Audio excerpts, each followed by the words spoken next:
Alex Jones, and I'm here to tell you folks, the world has fallen. The fascist globalist overlords, they're implementing the Great Reset. You don't believe me? I've seen the tapes. Watch it, folks. Watch as these pot-bellied Zoomer goblins work with the Illuminati to pit us against each other. I promise I'd be a good boy. I'm a good boy. There's only one cure, folks, and that's liberty. And there's no better channel to find freedom than Fabian Liberty. Anarchy is order. Government is civil war. I just got three things to say. God bless our troops. God bless America.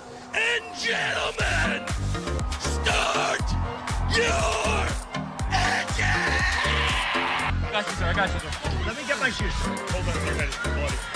So we gotta move to the front.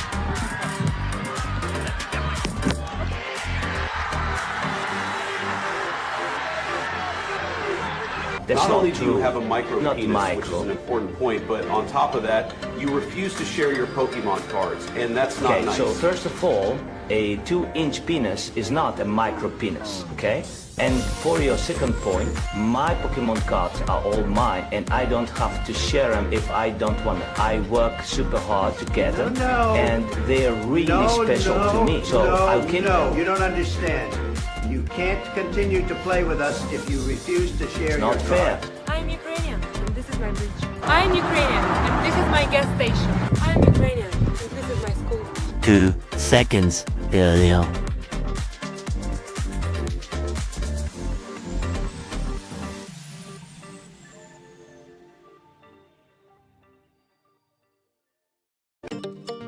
Would you let a Jew work out in your gym without paying if he claimed that the membership was promised to him by God 4,000 years ago?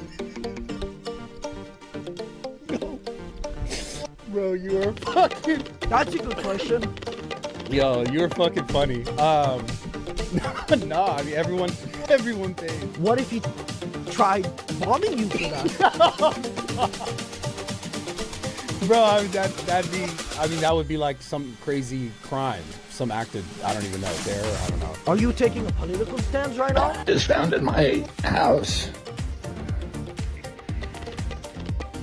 That's called a bird grasshopper. I'm gonna eat him. He's not been transparent. I mean, there may be... They are making routine announcements about the things they are finding, and they are inviting questions about the things they are finding every single day. But by definition, he's not being transparent. They're not providing data for the things that they say they have found evidence of. They just aren't. The White House has provided... You can make announcements, and he also did admit that he actually... So you just don't believe it. I mean, they are providing information. You just choose not to believe that it's true. We're seeing about 13 months for these brain and spine MRIs. Cool. Canada, where healthcare is free, but only if you can afford to wait. Step 10, states must publish their own map and allow internal challenges to their own map. So the government has published a map. They have invited the states to challenge the map. Then states have submitted initial proposals, and they then have to publish their own map and allow challenges. Wait, who's challenging it within the state? Well, organized interest groups, environmental groups, like I don't know who specifically, but literally anybody. This is, right. I want to say something because it's very important I say this. This is the Biden administration's process for its own bill. They wanted this to happen. This is how liberal government works now. This is something they instituted for this bill. For their bill. This is a bill passed by Democrats with a regulatory structure written by Democratic administration. Okay. Right. Step 11.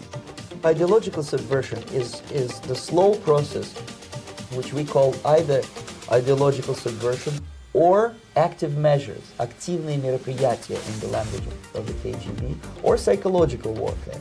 What it basically means is to change the perception of reality of every American to such an extent that despite of the abundance of information, no one is able to come to sensible conclusions in the interests of defending themselves, their families, their community, and their country. For our most tricky disagreements, seeking the truth and seeking to convince others of the truth might not be the right place to start. In fact, our reverence for the truth might be a distraction that's getting in the way of finding common ground and getting things done. free fries when you get vaccinated. I got vaccinated. You're saying I could get this, these delicious fries? Wait a minute. But there's also a burger element to this. Let me check with Bill Neathart. Is it too early in the day to eat a burger? No. This can be breakfast? Okay. I want you to look at this and think about, again, some people love hamburgers, some don't. Really want to respect all ways of life. But if this is appealing to you, just think of this when you think of vaccination. Vaccination. I'm getting a very good feeling about vaccination right this moment. Thank you. When I win, I will immediately bring prices down starting on day one. Men to woman, or woman to men. Man to woman. From penis to vagina. In the shower, on a walk, the Dylan hour. Feeling sweet, feeling sour. I feel nothing. The Dylan hour.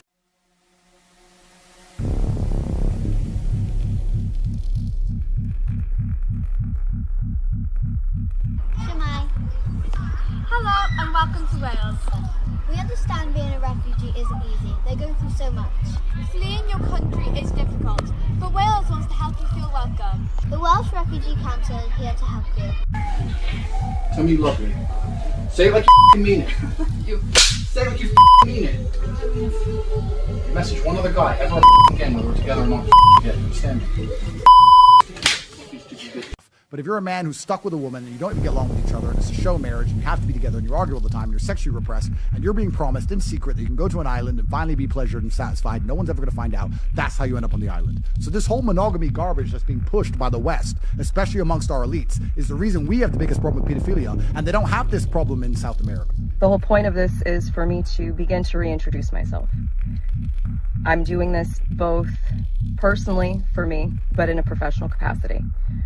Moving forward, the majority of what you will see will be me speaking in a professional capacity. My goal is to continue to arguing with them. Hey guys, if no one pays taxes, then who's going to stop the fires? Who's going to stop all the violent crime? Dummies. And then the LA fire happened, and the fire department didn't stop the fire because I guess they ran out of budget for water, and the police didn't stop the looting because I guess they didn't want to get near the fire. And so I guess I lost that argument. My bad. All right, boys. We're here. We're in the midst of a big old head cold, and we're living our best life. The show must go on. That's why I started at like 7 o'clock. I got Ricola. I got some BC powder in me. I got some fucking Dayquil in me. Took a nap with some Benadryl. Like, we're ready to go. Those intro clips are fucking wild. Yeah, we'll have a new one sometime in between the Christmas break and New Year's. Just update of just more crazy shit that happened like this last year, with like some old ones that I fit in just because I think they're funny or something. But it's kind of dated, right? Like Andrew Tate's really not that relevant anymore. But when I made that intro, Andrew Tate was like fucking everywhere.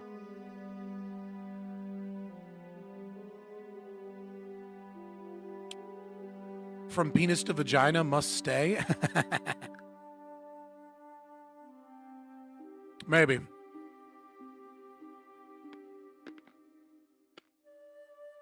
The trans stuff just isn't really in the cultural zeitgeist as much anymore, which I find interesting.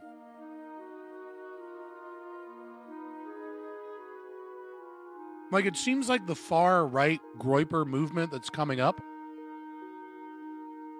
they don't really give a fuck about like the trans stuff.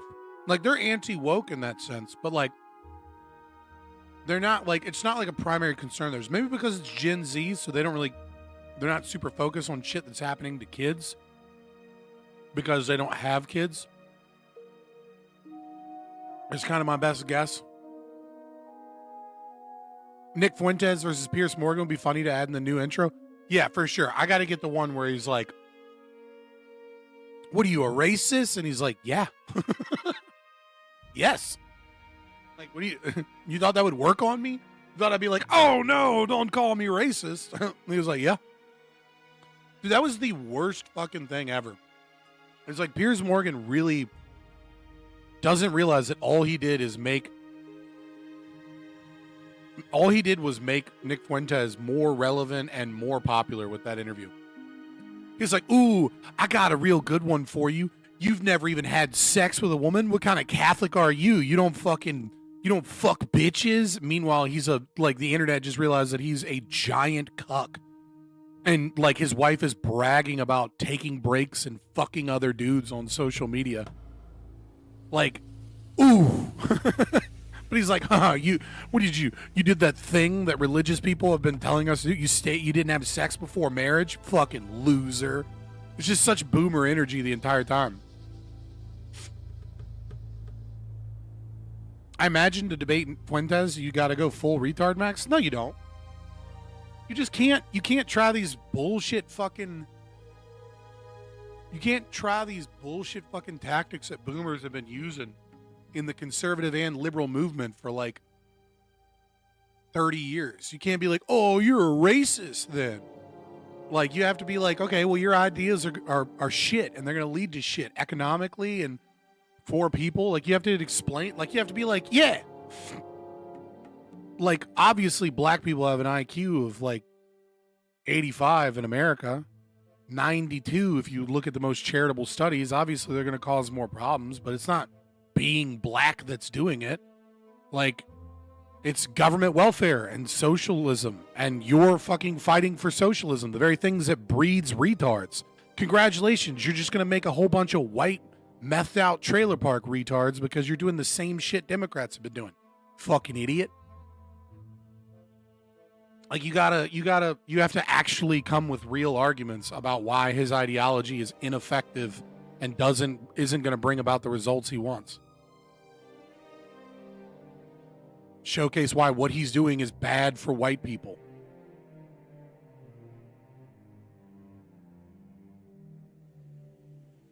Yeah, that whole bringing up his dad shit. It's like, it's very obvious that he was hoping that the cancel culture would come for Nick's dad's job and shit. It's like, oh, you just painted yourself as the villain and made the guy that glazes Hitler and Stalin both the good guy. Like, honestly, like, with friends like these, who needs enemies? Right? Like, you just made Nick Fuentes look so good because you're just too stupid. Because Piers Morgan is just too stupid to know how to deal with him. I won't say too stupid. He's just too out of touch with the Gen Z right wing. Like, he just has no idea what's going on over there. Is it okay to prefer the way white people look, though? I just like how attractive white people are. Yeah, I don't give a fuck, dude.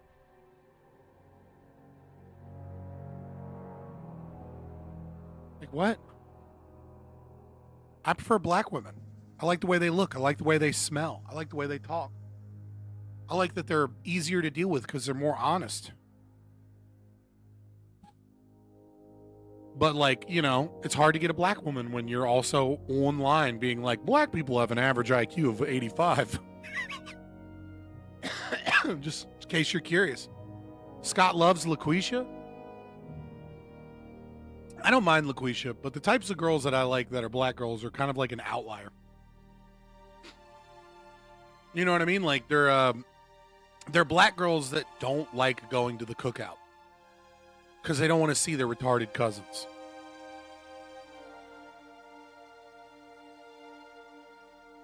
Are welfare and other socialist policies dysgenic? Please feel free to call me a retard if it's a stupid question. It's not a stupid question, but it is. If you're a libertarian, it is kind of like an obvious answer, right? Thank you for the dono. Guys, like, share, subscribe. There's 36 of you watching, only 9 likes right now. Someone was mad at me in Discord. They were like, dude, why don't you tell people you have merch? I do have merch in the Linktree bio, but like, there's not a lot there, and I'm waiting until we get a little bigger, and then I'm gonna like probably relaunch it. But you know, if you want to buy a coffee mug with like, you know, Dr. Fauci, Pfizer Penitentiary, or a logo with shirt on, just click the link. It's in the Linktree in the video description and on the YouTube page. I don't hawk it because I don't want to spend too much time trying to sell you guys shit when like a lot of you guys don't buy shit. It's like if I start getting to the point where I'm averaging 100 viewers again, then I'll launch more products and like and then like maybe remind people to buy the merch. But if you want a t-shirt or a long sleeve shirt with a logo on it or a coffee mug, like grab one, you know. But I only make like $1 off of them. But if you want one, just buy one. It's fine by me. But anyways, to answer your question, and a whole bunch of you haven't liked the stream. Like, hit the fucking like button, boys. You may not have a lot of people watching because the Game Awards are today. Shungite, this is the second time you've come into chat to be like, hey, guys, something bigger and better is happening. Log off of the stream. Like, stop. Yeah, the Game Awards are today, are otherwise known as the Expedition 33 Awards. Expedition 33 is probably going to win damn near everything, except for, you know, they have to give Ghost of Yote something, because they have to suck Sony's dick so that Sony isn't butthurt about, you know, their slop, you know, their slop game not getting awards. And it's certainly not going to win Game of the Year, so it might win like best art design or something like that. But yeah, I mean I might watch it later myself. It's just like I'm not that super interested in it. I mean, I'm rooting for Expedition 33 to sweep. I hope Silk Song wins something. You know, I'm really just rooting in general for the yeah, Streamlabs shirts are not good quality. If you want Fabian Liberty merch, buy the mugs. Yeah, I mean, I might look at, there's different companies I can get through Streamlabs to get the shirts done. So if the shirts aren't that good of quality, I might just switch to a little bit more expensive, nicer shirt. Damn, Doom Dark Ages wasn't nominated. I feel like, let's see if I can find it.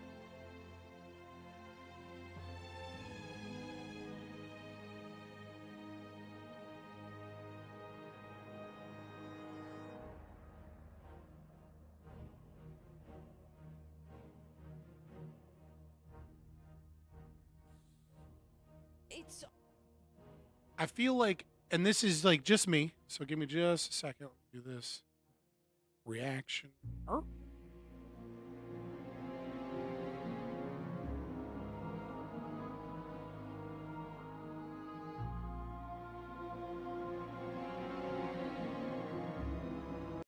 I feel like Stormfall really just kind of perfectly described. Fuck, where's the YouTube volume on this bitch? It's on. Oh my god. There it is. I feel like she described exactly why Doom Dark Ages wasn't nominated. Here you go. Honestly, so disappointing. I feel like in a fight that was like that, the music in any other Doom game would have hit so much harder. I'm just not getting any sort of vibe, man. I'm just like, yep, there's music playing, I think. Like, imagine during that entire fight that I just did, instead of whatever music played, it was this instead.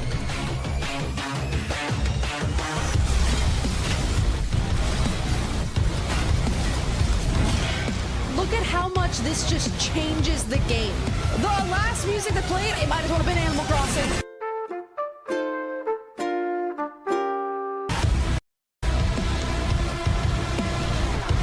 Stormfall gets it. I just want to kill demons. It's They got rid of the guy that made all the music in the previous games.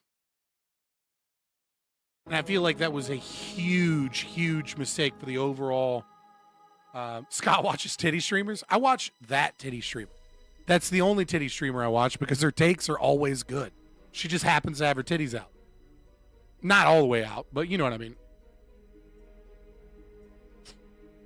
But I feel like that like perfectly describes exactly what the problem with the last Doom game was. Is that the music just doesn't hit.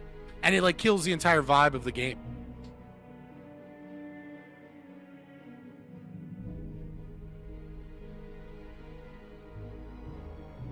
Are there YouTubers that sell guns as merch? I feel like that is such a dangerous thing. Can you imagine if Vosh had a school shooter or a shooter that was inspired by him, which he did, and and then he sold them the gun. Brandon Herrera. I mean, I feel like Brandon Herrera could sell guns, like as merch, but like, can you imagine if it was like a Brandon Herrera branded gun that like did a school shooter? Which shooter? This was years and years ago. I have to look it up again. It might have been Young Turks, to be fair. I know the Young Turks definitely was one. Maybe I'm lying, though.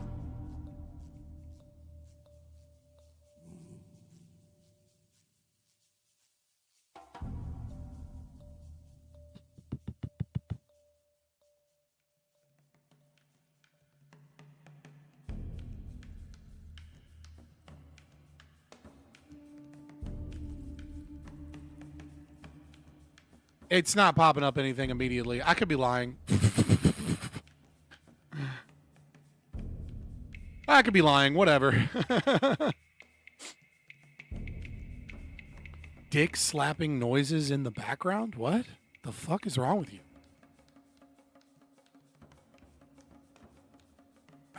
You guys are weird, man. Why are you being weird? Why are you being goofy? I've learned that I can just call you guys goofy, and I can win all arguments. All I have to do is call you goofy.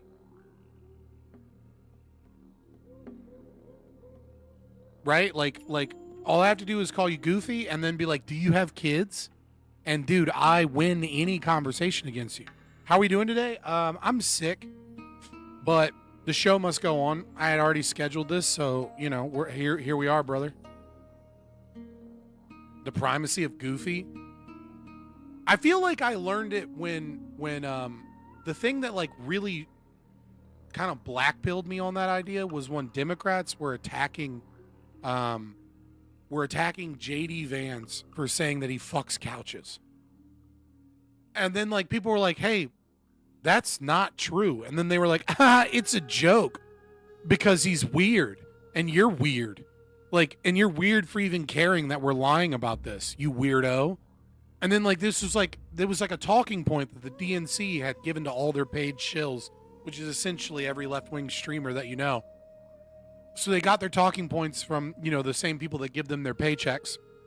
And, like, everyone was just like, for like 2 weeks, it's like every single left-wing person on the internet was like, you're weird. And, like, just would... No matter what argument you gave them or anything, it was just, you're weird. Weird. And I was like, oh, they tested that and that works. If you just ignore arguments and refuse to engage and just call people weird, it like works on like a large portion of the audience. They're like, oh, that guy is weird, instead of just engaging with the argument.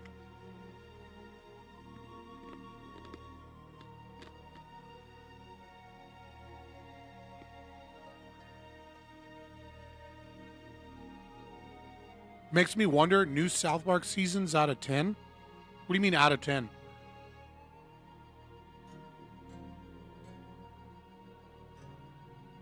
Also, South Park, look, I like Matt Stone and Trey Parker. They're kind of like left libs. They make decent stuff, and they'll make fun of everything. But like, it's really obvious that South Park had like the same lawyer or something. Representation is like Joe Biden, and like the entire Biden administration, they would make fun of like things going on in the culture, but they like never touched on Joe Biden or like the Biden presidency. And it's like, I don't know, it's like you guys love making fun of Trump, you love making fun of the left in like the culture war. I mean, you made that whole Chinese like movie to make fun of Chinese censorship and then apologize with a mock Chinese censorship thing. But then when it came time to like make fun of the Biden administration with a walking corpse for a president and like increase regulations and authoritarianism, they got nothing. They got nothing.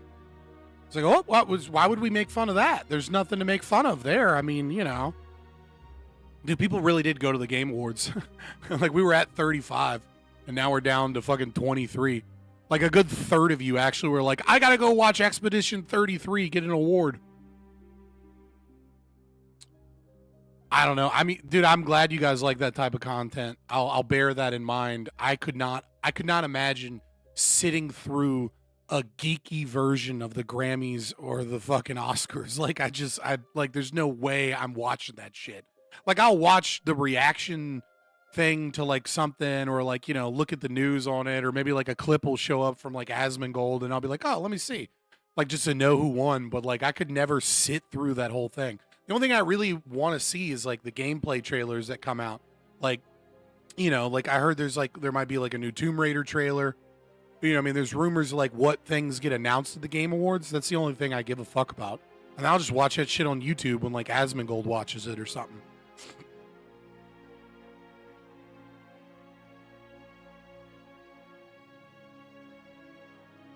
This is definitely the year of like fuck AAA studios though. Right, like every good game that came out this year was from AA or offshoot studios.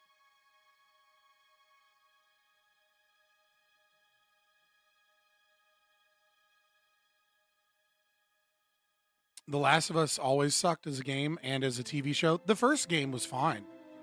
Last of Us, the first game was a good game, dude. Like Last of Us 2 had a bunch of political woke bullcrap in it, and the show is absolute fucking garbage. But Last of Us, the original game, was fine. Like that was a good game. Like Naughty Dog fucking pulled off a close, if not a 10, a close to 10. Like let's be fair.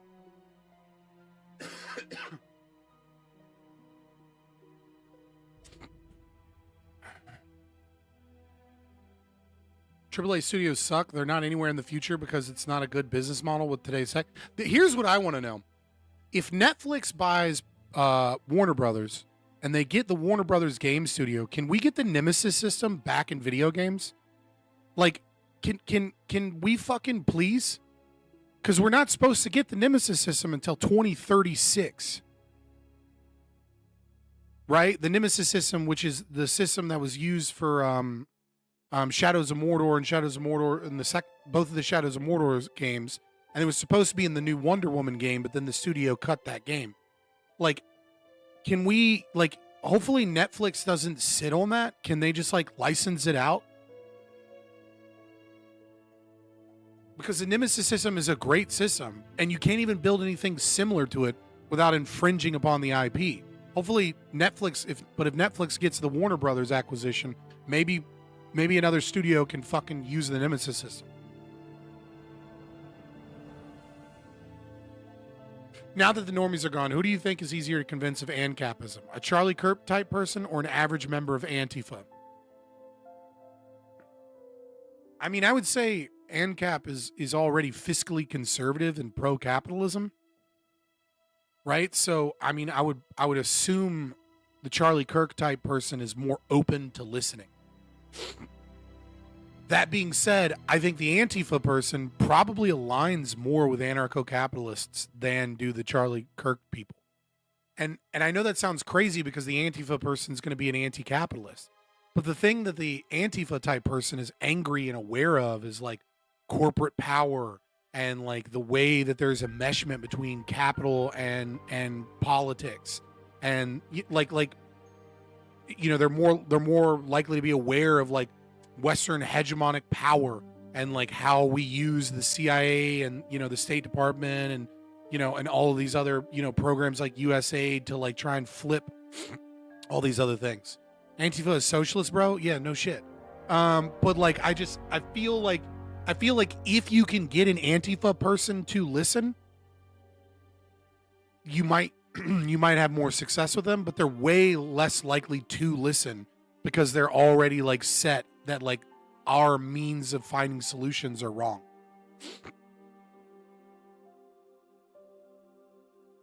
Really, you got to argue Austrian class analysis with Antifa folk? Yeah. I mean, Hoppe wrote a wonderful little article. I'll show you guys it real quick.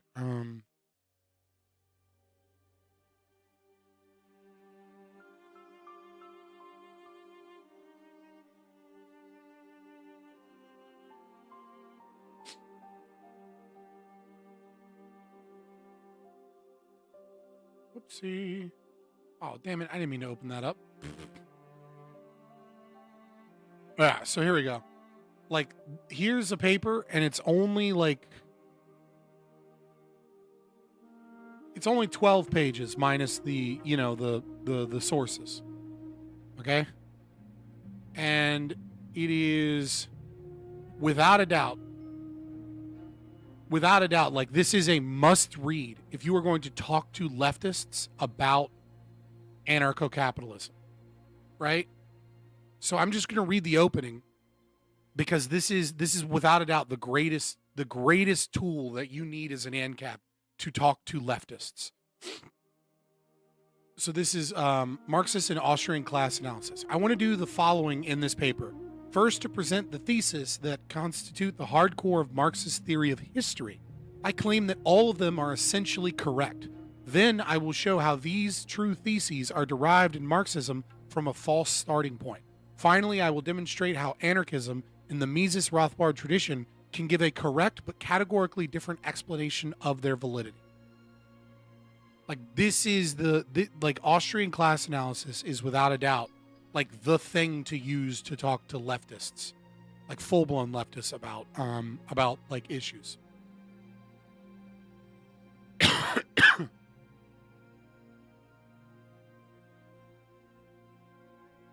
This is what Jimmy Concepts called Hoppe a Marxist for? Well, yeah, sure.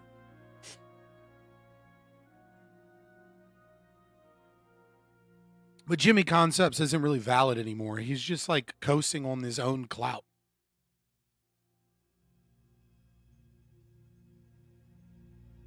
Have they ever actually enforced the Nemesis patent? Not that I'm aware of. I haven't looked into it, but I just there's no game out there with like anything like the Nemesis system. Right? Like, so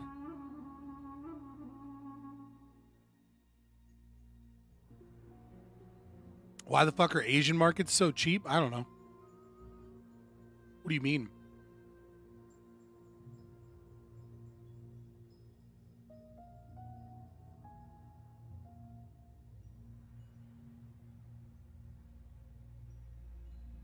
Ugh. Dude, I saw this clip the other day. Why would you give Warner free lawsuit money? Yeah, right? Especially in things like games, right? It's really important to note that, like, in video games are a really high risk investment. To make like it's not a high risk investment to make like a 2D platformer or something, right? But if you want to make like a AAA game with something like the Nemesis system in it, right? You're gonna spend probably 100. I mean, like like on the cheap end, you're gonna be spending $50 million to develop this game, and that's like bare bones with zero marketing, right? So you need your game, like if you're going to make a AAA quality game in terms of, you know, graphics and dialogue and, you know, runtime, etc. Like, you're going to probably end up spending between that and marketing, you know, a couple $100 million. And you need to make all that money back. And so if you end up, you know, developing a game and you're 4 years in and you start like, you know, you're ready to like start putting out betas and stuff, and then Warner Brothers comes after you with a lawsuit on IP infringement, like, the best thing you can do is go back to the drawing board and rewrite the code of your game and completely change the game. So even if they don't win a lawsuit, you could be out $100 million. And if you're out $100 million and you have to develop a game because you had to rewrite it, well, then you get in like this Concord situation where you've spent a fuck ton of money to develop a game, and like the likelihood that you get that return on investment is like very limited.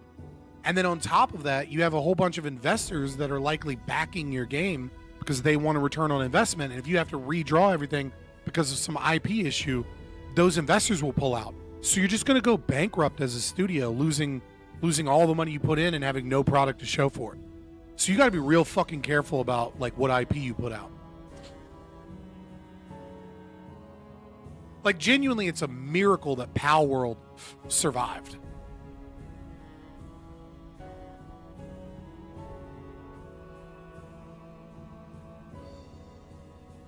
Yeah, you're right. The patent is actually not that comprehensive, but nobody wants to deal with that risk. Yeah, it's just like if I'm an investor and you show me a product and be like, ooh, you might get sued for copyright infringement. That's like just that thought alone is enough for me as an investor to go, the juice isn't worth the squeeze.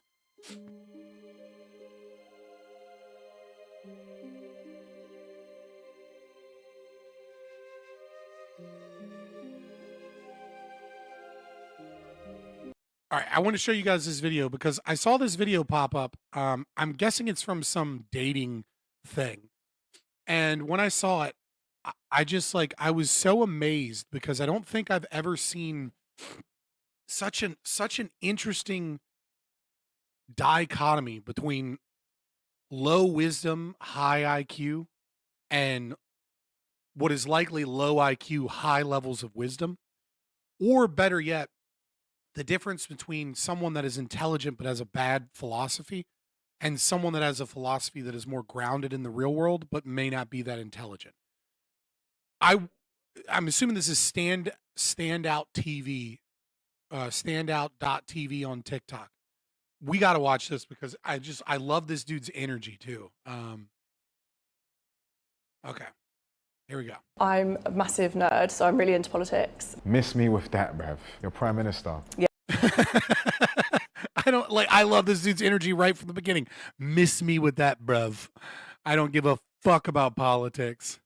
Your prime minister. Yeah. The knife crime in London's mad. Mm. Man, them are stealing phones. They're on e-bikes and balaclavas. How are we solving that? So immediately, like, watch. He's like, I don't like this shit, so I'm just gonna shit on you. It's like Ollie G, but that's the dude's actual IQ, and he's like, okay, you're into politics. Solve a problem for me. I've never been on a date where I feel like I'm at work before. She's beating Nigel Farage, bruv. This is news night, bruv. I'm in the audience. My son got punched up for his electric e-scooter, bruv. Right. Fix it, innit? Well, why? Fix it, innit? All right, like, okay, you're into politics, cool. Fix real world problems. Go. Well, why are they stealing? You gotta look at the root causes of why they're stealing. They're thieving, innit? Like, that's it. They're thieves, bruv. If it's poverty related, you need to be able to change people's lives through fixing poverty. So how are you fixing it? You know, if people need money for yards. Right, he doesn't, and like this. I love this part, right? Like the dude's not that smart. He doesn't have this big policy prescription, though he's going to give you one here in a minute. But he's just like, okay, fix it. Okay, we got to look at the root causes. Okay, how you fixing that? But even more so, I love this because like she has all the left-wing woke talking points ready to go. Oh, well, it's rooted in poverty. And he's like, and then you have this other guy who's just like completely, he's connected to the real world, right? He didn't go take a class. He didn't read a bunch of books on this. He's just out in the world. And he's like, okay, no, they're thieves, bruv. Like they're bad people that want to steal shit. How are you going to stop the bad people from stealing shit? And homes, you need to build enough homes that there's enough supply.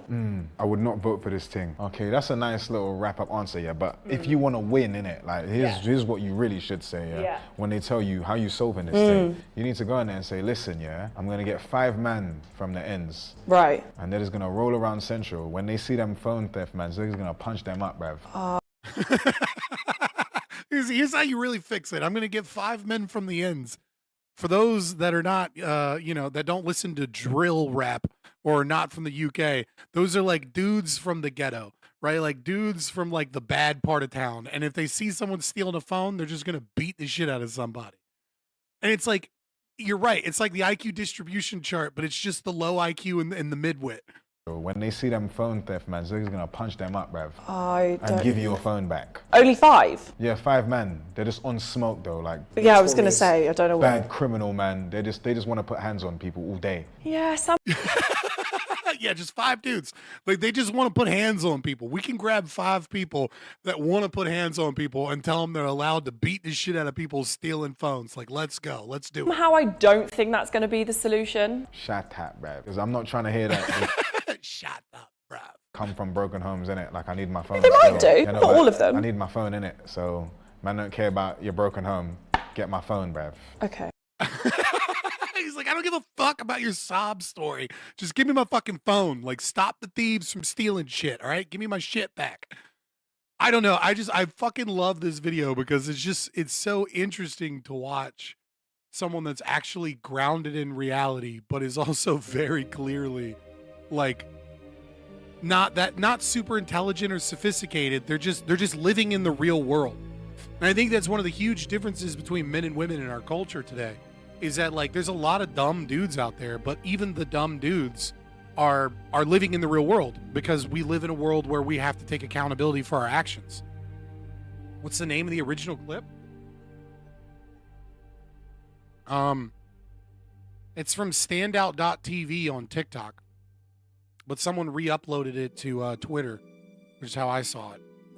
So here's the link to the Twitter link.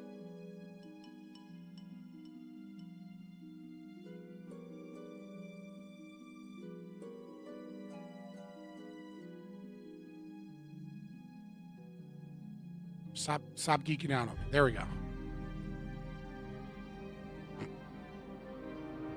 I hate these poverty drives crime people. It's like, yeah, I mean, there are plenty of places where the entire country is more impoverished than us. Right? Like, what's the GDP per capita of Poland?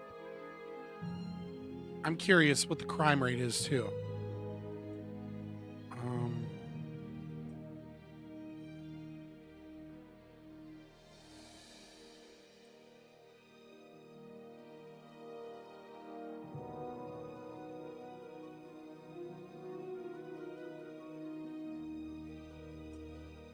I'm grokking it.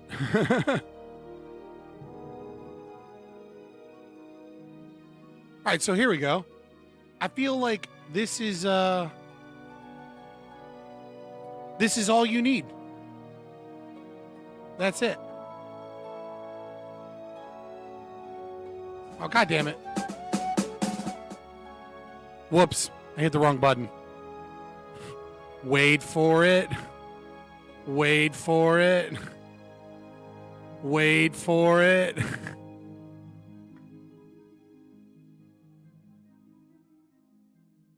Okay, let's try again. This is it. This is all you need. Poverty is what causes crime.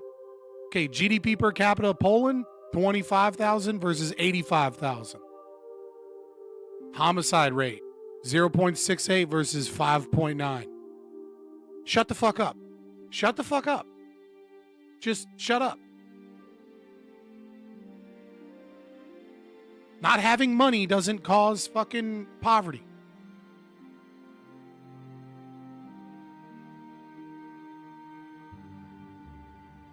Yeah, dude, it's the poverty that causes the Pakistani Muslims to, make grooming gangs. That's it. That makes sense. And that's with the Ukrainian immigrants?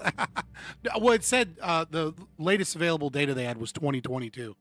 So I don't know that that's with that many Ukrainian immigrants.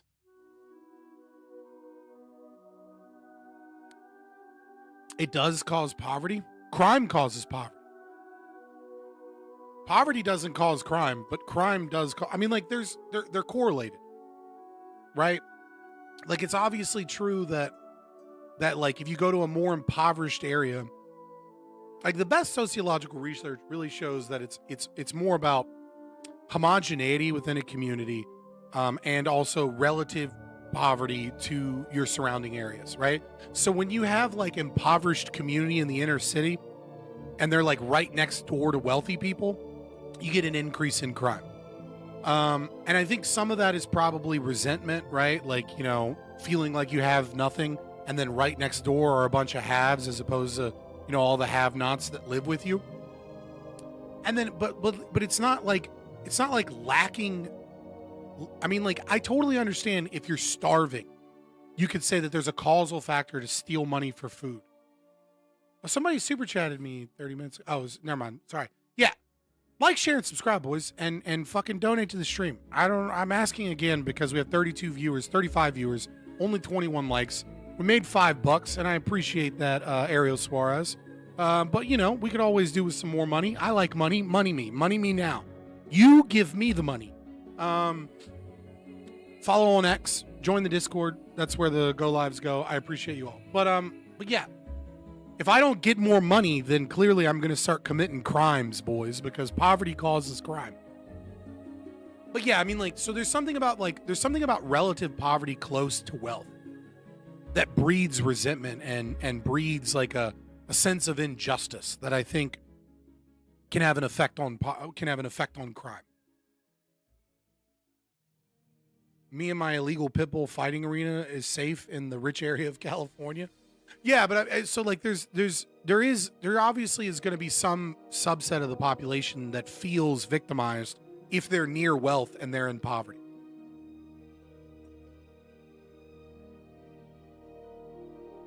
Are there any case studies on what happens to gang culture in places which were poor then developed significantly?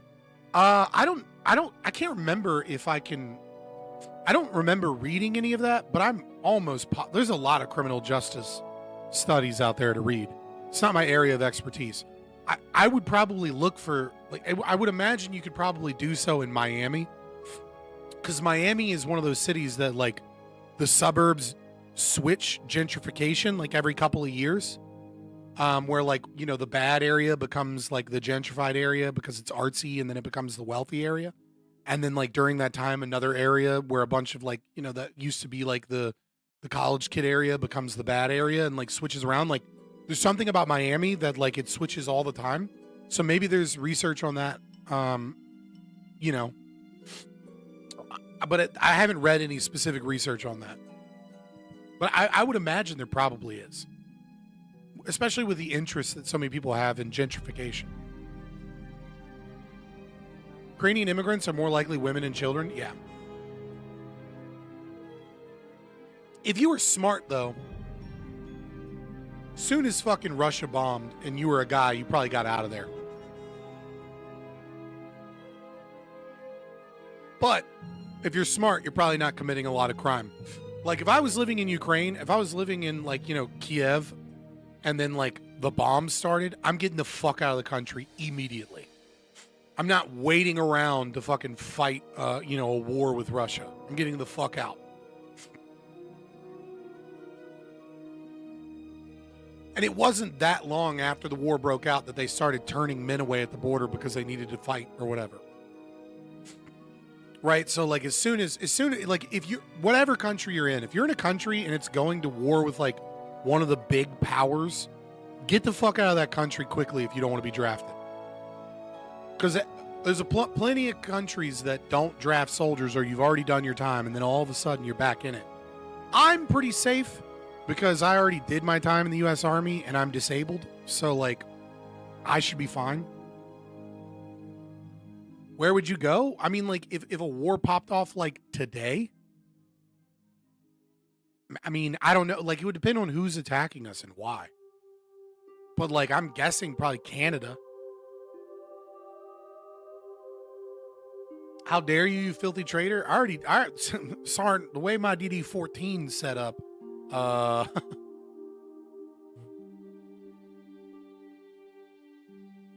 it's not a matter of, like, safe isn't about how good their military is. Safe is about whether or not they're likely to be attacked. And you know what I mean? Like, I can probably, like, it depends on what, like, yeah, absolutely Canada will fall that quickly, but it's like, why were we attacked and who's attacking us? That's why it's like I'm missing information. But, like, if I want to get out of the country to go to a country that's easy to immigrate to, Canada's the next best place for me. It's, you know, it's right across the border. I don't have to fly to Europe. You know what I mean? Like, we understand the culture fairly well, etc.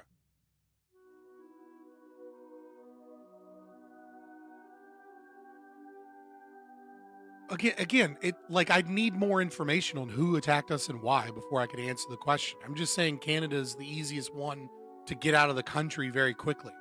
You know what I mean? Like, if things get worse, then yeah, you get a plane flight, you know, out of Canada later, you know, a week later or some shit.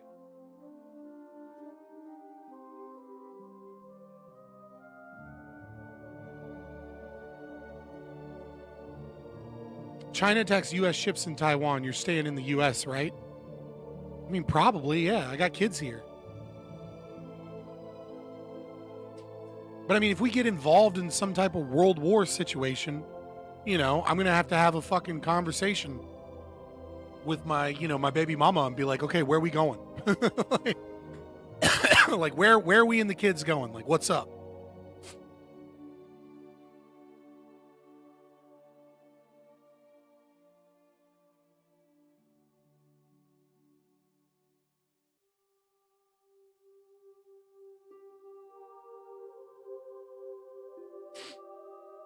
All right. Sorry, I was just DMing Jacob. Of course, I don't believe in equality. Yeah. This is not the stream for people that believe in equality. Equality is a myth, boys. It always has been, it always will be. There's no such thing as true equality.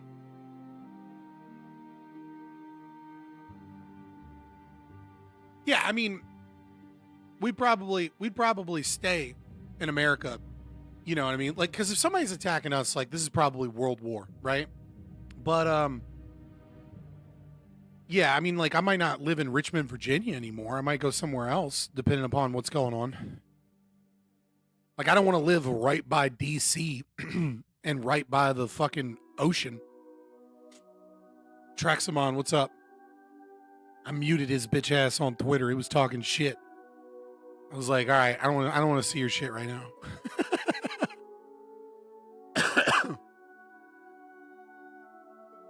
I need a no equality button? Maybe. I have to write like pretty long scripts for the buttons, like the fuck England button.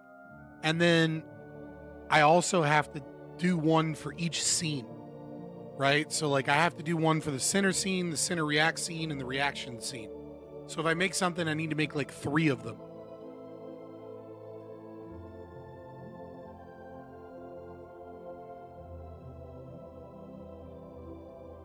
It's all in love?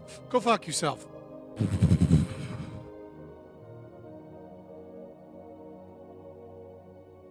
I think it's more likely that if we were to be attacked, I would take part. Wait, hold on. It would be to take our power grid and see us tear each other apart.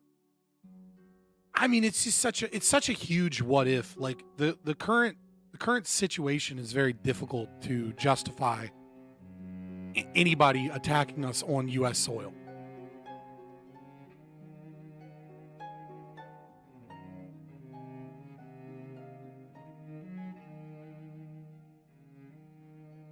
Will I call the Bible cuck a neo-Jew? No, that's stupid.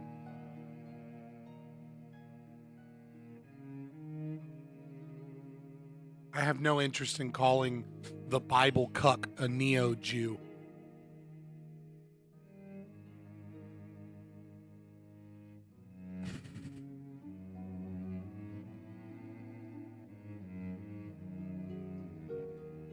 What? What the fuck is this? What is the White House putting out now?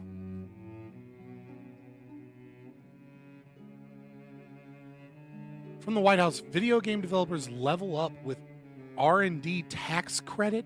How video game developers can level up with the research and development tax credit.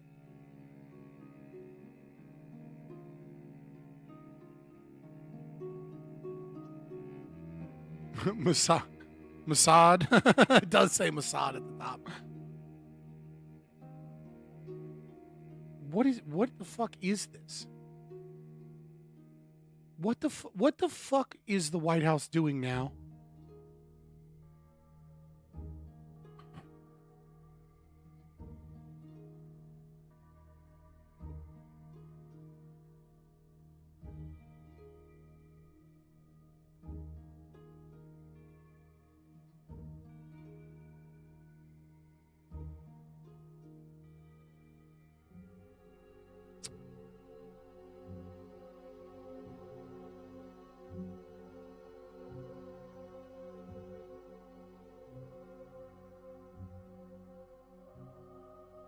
Discover how R&D tax credits can help video game developers move, support innovation, and move business forward. So just, why the fuck?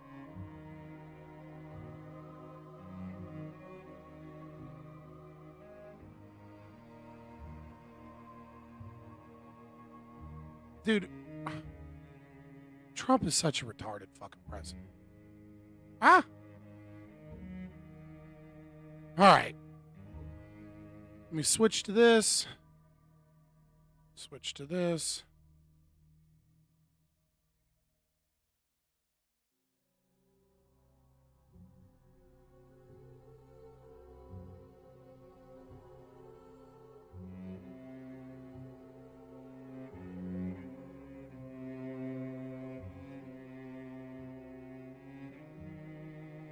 Every time I see something from the Trump administration, it's always just a new fucking element of retarded socialism.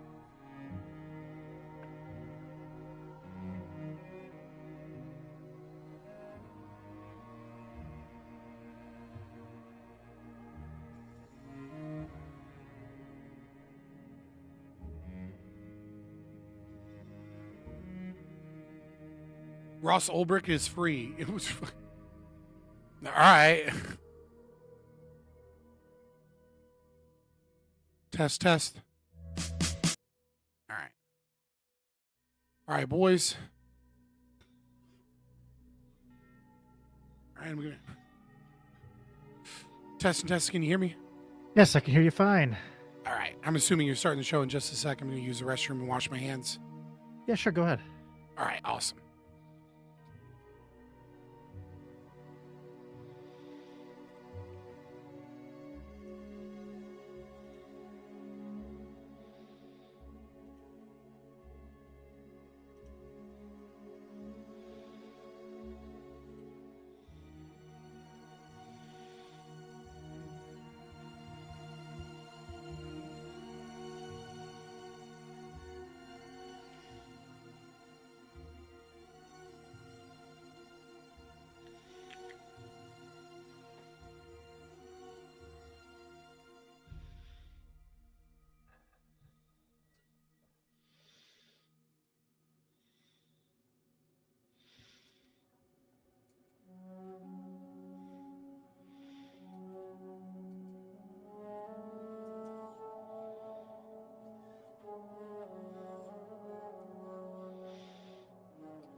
Why can I hear you breathing? Nope, you're muted now. Hey, what's up? Hey, not much. Is there a way for me to make it to where I can only see the regular thing and not the vertical stream? There should be a... So on my end there is. There on the left side, there's a show or hide vertical button. I don't know if it works for me. I don't know if it'll work for you, though. I've not been on the receiving side of the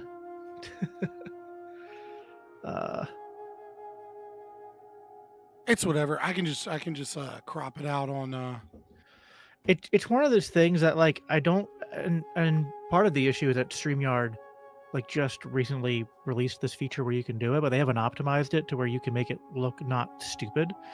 But what I do is use it because it is a separate, like people scrolling through shorts will find it, so it's a good way to kind of like reach new people. Yeah, for sure.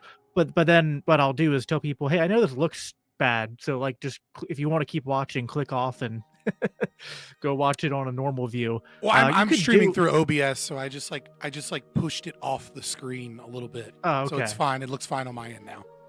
Cool. Yeah, I'm sure there's a way to. I think Restream does the vertical better, or I'm sure there's a way I can. Oh, Go my ahead. bad. Oh, no, I was just saying, like, I tried doing it through OBS, and I was, like, all excited to do it. But then I realized that YouTube makes 2 different streams for the vertical version and the other version. So it splits your audience, and then it doesn't allow you to integrate the chat between the 2 of them. And so what I end up with is I've got triple monitor, and, like, that's not enough monitors to follow the 2 different chats and everything. No, you're right. See, StreamYard like, at least merges all the chats and stuff. But yeah, doing it through OBS, there's a downside there. Yep. Yeah. Cool. Sorry, I'm a little under the weather, but the show must go on. So Well, I'm I appreciate here. you. I'm hopped up on all the cold medicine that we need to succeed.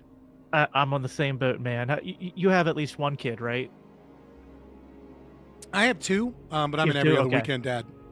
Okay.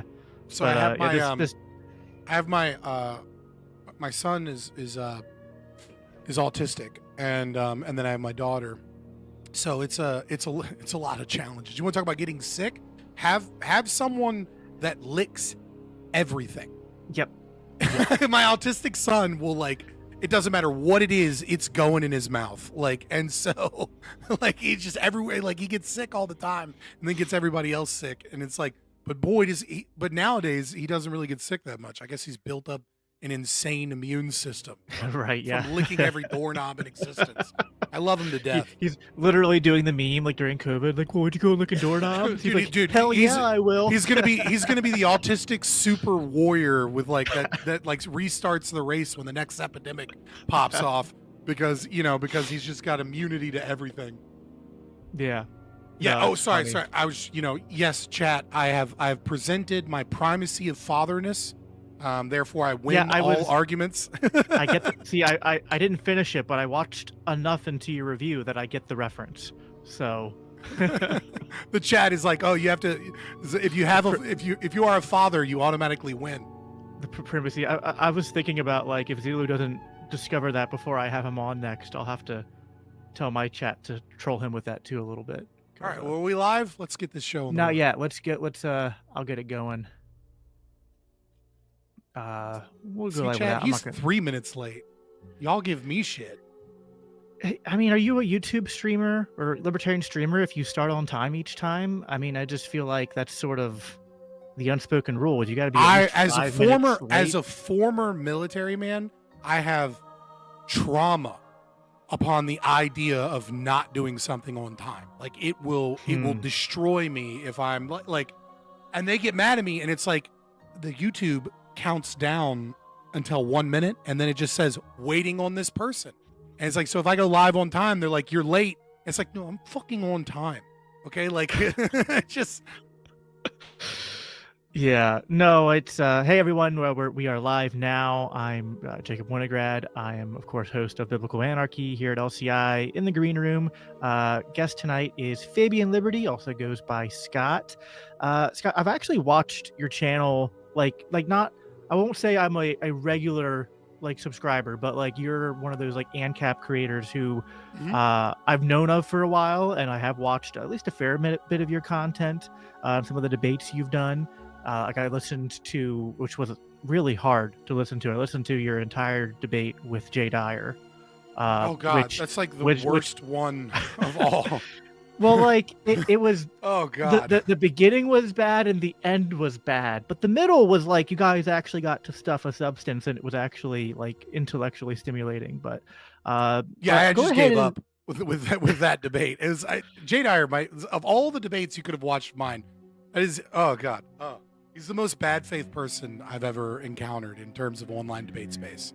Yeah, and that's saying a lot because I've met a lot of socialists. I find it's like I'm a Christian, and, like, there's stuff that Jay does and says that, like, I agree with, but I don't like the way he approaches doing debates. Like, it is just kind of, and I think there's an element to, like, that blood sport and very performative, like, interrupting and stopping people where it's like, I get it to a point, but anyway, we can get into some of this in the conversation. Yeah, I do want to, yeah, but I did want to give you a chance here at the opening, since it's your first time on the show, to just go ahead and introduce yourself to my audience and to kind of give your background. My running gag is that, since we're all libertarians and ANCAPs, it's kind of like we're in Alcoholics Anonymous, but it's more like Statists Anonymous. So it's just like, what's your recovering statist story when you became a libertarian? So I'm Scott from the channel is Fabian Liberty. Yes, that is a nod to Fabian socialism, the Fabian Society. A hedgehog in sheep's clothing, if you will. I am an incrementalist, despite I might be the only incrementalist that is a hardcore ANCAP. I don't know any others that are. And it's a rare breed. So, an ANCAP, a full-blown ANCAP is a rare breed. I am very much in the school of like Liquid Zulu, in terms of a mixture of ANCAP and objectivist philosophy. I do debates, I do reactions, things of that nature. A lot of debate panels. I didn't get I went a completely different route than most libertarian quote unquote podcasters. I've never been in the libertarian podcasting space. I never really got those opportunities or worked in that area. I did everything starting on Twitch with like debates and trying to be in the trenches against like all of the different variety of statists, trying to go to their home and debate, socialists and, of every variety and sprinkle the seeds of anarcho-capitalism because it was an area that was, quite frankly, there weren't that many libertarians there at all, despite the fact that libertarians have a bunch of podcasts. I kind of see a lot of the time it's a bit of a circle jerk, no offense, right? But it's libertarians talking to other libertarians about how we can talk to other people instead of talking to those other people. And that's nothing against the libertarian podcast space. It's just I found a niche. That's kind of what I do. So if you want to check me out, Fabian Liberty on YouTube. I eventually got off of Twitch because Twitch was just a dangerous place to build a platform with the ideas that I have. The writing was on the wall. I was going to get banned eventually for something. YouTube's a little bit safer. I'd love to be on Rumble or Kick or something. Well, actually not Kick, but it is what it is. In terms of my story, to just try and keep a very long life story short, I grew up in a very liberal household. I became more radical than my parents. I had a short stint being a communist and a Maoist before, becoming a democratic socialist. Over time, life experiences between, the court system with some of my family and some just horror stories there. And then growing up, becoming more conservative as you get more grounded in reality in the real world. I eventually became a left libertarian, moving eventually into like minarchist. And then I read Robert Murphy's Chaos Theory. And that was like the final nail in the coffin for me to being a real libertarian, right? As opposed to like a minarchist or something. Which was, was like, oh, even though I didn't agree with this, the theory drove me there. It was like, oh, well, clearly it's possible to get rid of the court system at the state level and have a system that functions. I had a stint with Christianity. I tried really, really, really hard to be a Christian. Like I was raised Catholic, went to church for many, many, many times, baptized in my own communion, all that fun stuff. I got a minor in religious studies in college. I went to Liberty University for grad school. I mean, I tried hard, but the more I searched, the more I was convinced that Christianity just wasn't true, despite that soul search, if you will, for meaning. It drove me further away from Christianity over time. That's just relevant because of where we're at today.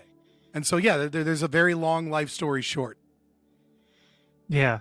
I mean, other than the Christian part, a lot of what you said, very similar to my experience. I started out, and I was raised in a conservative home, but that was sort of like the gateway to me becoming a leftist. I guess like a sort of stereotypical evangelical Christian upbringing combined with public education. And I just kind of went, all this is nonsense. And I fell in with the left. I was a democratic socialist. I was like a OG, like, Occupy, sort of like Occupy Wall Street sort of progressive. Yeah, I was there. Bernie bro. Yeah. And so, how old are you? 33. So I'm 35, right? So I think there's a similar kind of situation where we were teenagers, and then right as we're entering or hitting adulthood, the 2009 financial collapse occurred, and like the Occupy Wall Street movement. I was there, at the federal building in Richmond and stuff like that. Yeah.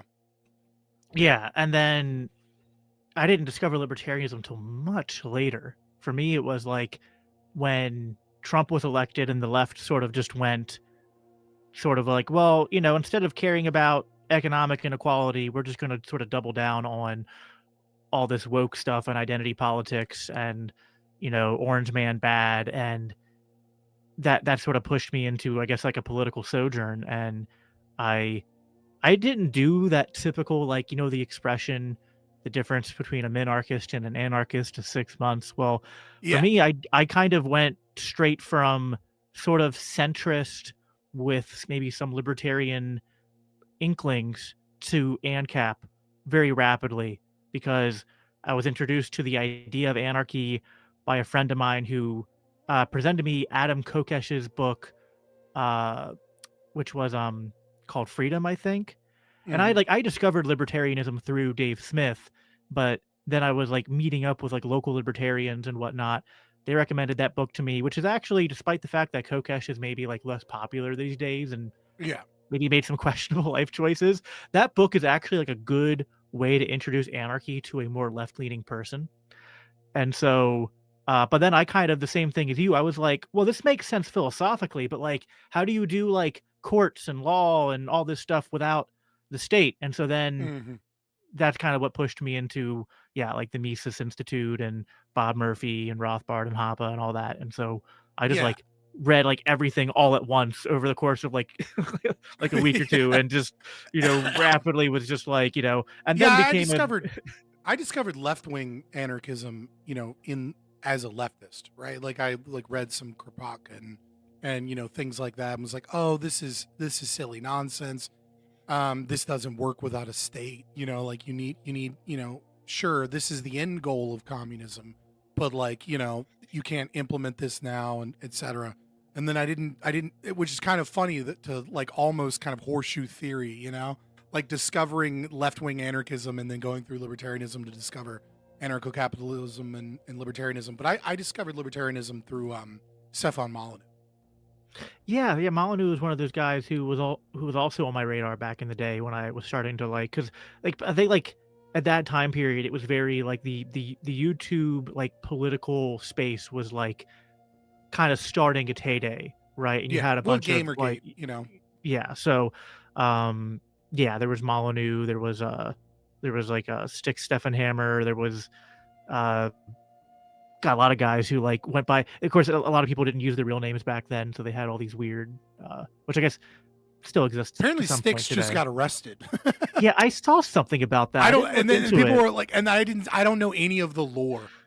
I saw like random Discord messages of like him being like, the case is dropped, ha ha ha, and then I was just like, I don't know what's going on. I don't follow him that closely, but just figured I'd mention that since you mentioned his name. Apparently, got arrested today. Yeah, but Molyneux had some really good, like that one video he did, like the what is it, the story of your enslavement, or that that might be crap, what's his name, Larkin Rose. They both had very similar videos like that in that kind of theme. But Molyneux has that one where it's just like talking about like the evolution of like serfdom into the state and just how like you're born to be a slave. The thing that was interesting about Molyneux is, I encountered Molyneux as a leftist, and my initial reaction was like, oh, this guy's a racist piece of shit. You know what I mean? Like he's obsessed with talking about IQ because he just wants to prove that black people are inferior. Like this guy's a white supremacist. Like I don't need to listen to him anymore. And then as I saw Occupy get destroyed by woke culture, right? And I saw the libertarians get pushed out. And then I got older and I got a little bit more grounded in reality. I came back to that. And another part of it I owe to my best friend, who's like actually my roommate as well. Like when I was working for the government, I was working on the census as a census field quality control census field supervisor. So I was just driving across the state for hours on end to go look at like one house somewhere out in the middle of nowhere in the mountains to like correct an issue for the census, and like just having conversations with him. And I think he was so like tangentially, you know, he was watching like Legion of Skanks and Dave Smith and Part of the Problem and stuff. But I never really I never was like a big viewer of like Dave Smith, but like maybe if I give the devil his due, you know, Dave Smith helped, you know, move my friend who then helped moved me, right? Like if I can be is the most charitable thing I can say about Dave Smith.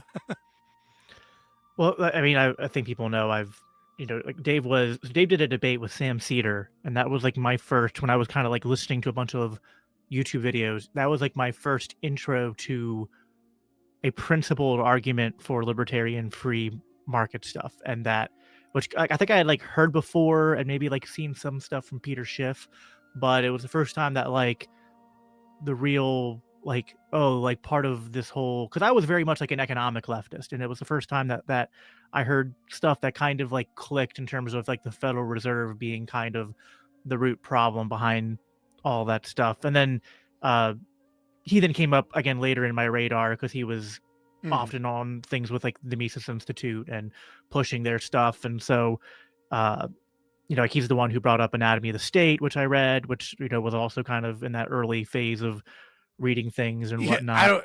Someone in my chat's like, Dave principled. It's funny to associate Dave with principled libertarianism in this day and age. It's kind of funny, but yeah.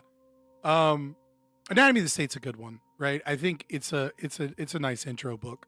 It goes a little hard on judges randomly, you know what I mean? It's like they're that whole tangent where he's just like, and the judicial system. And it's just like, all right, man, like you really hate the judicial system. In this 80-page manifesto, like 40 pages are about how judges are bad.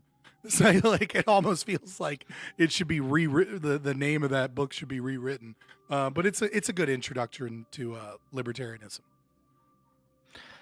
Yeah, and I think the part in there about democracy and kind of pushing back against the we are the government sort of stuff it's useful rhetoric to introduce people to.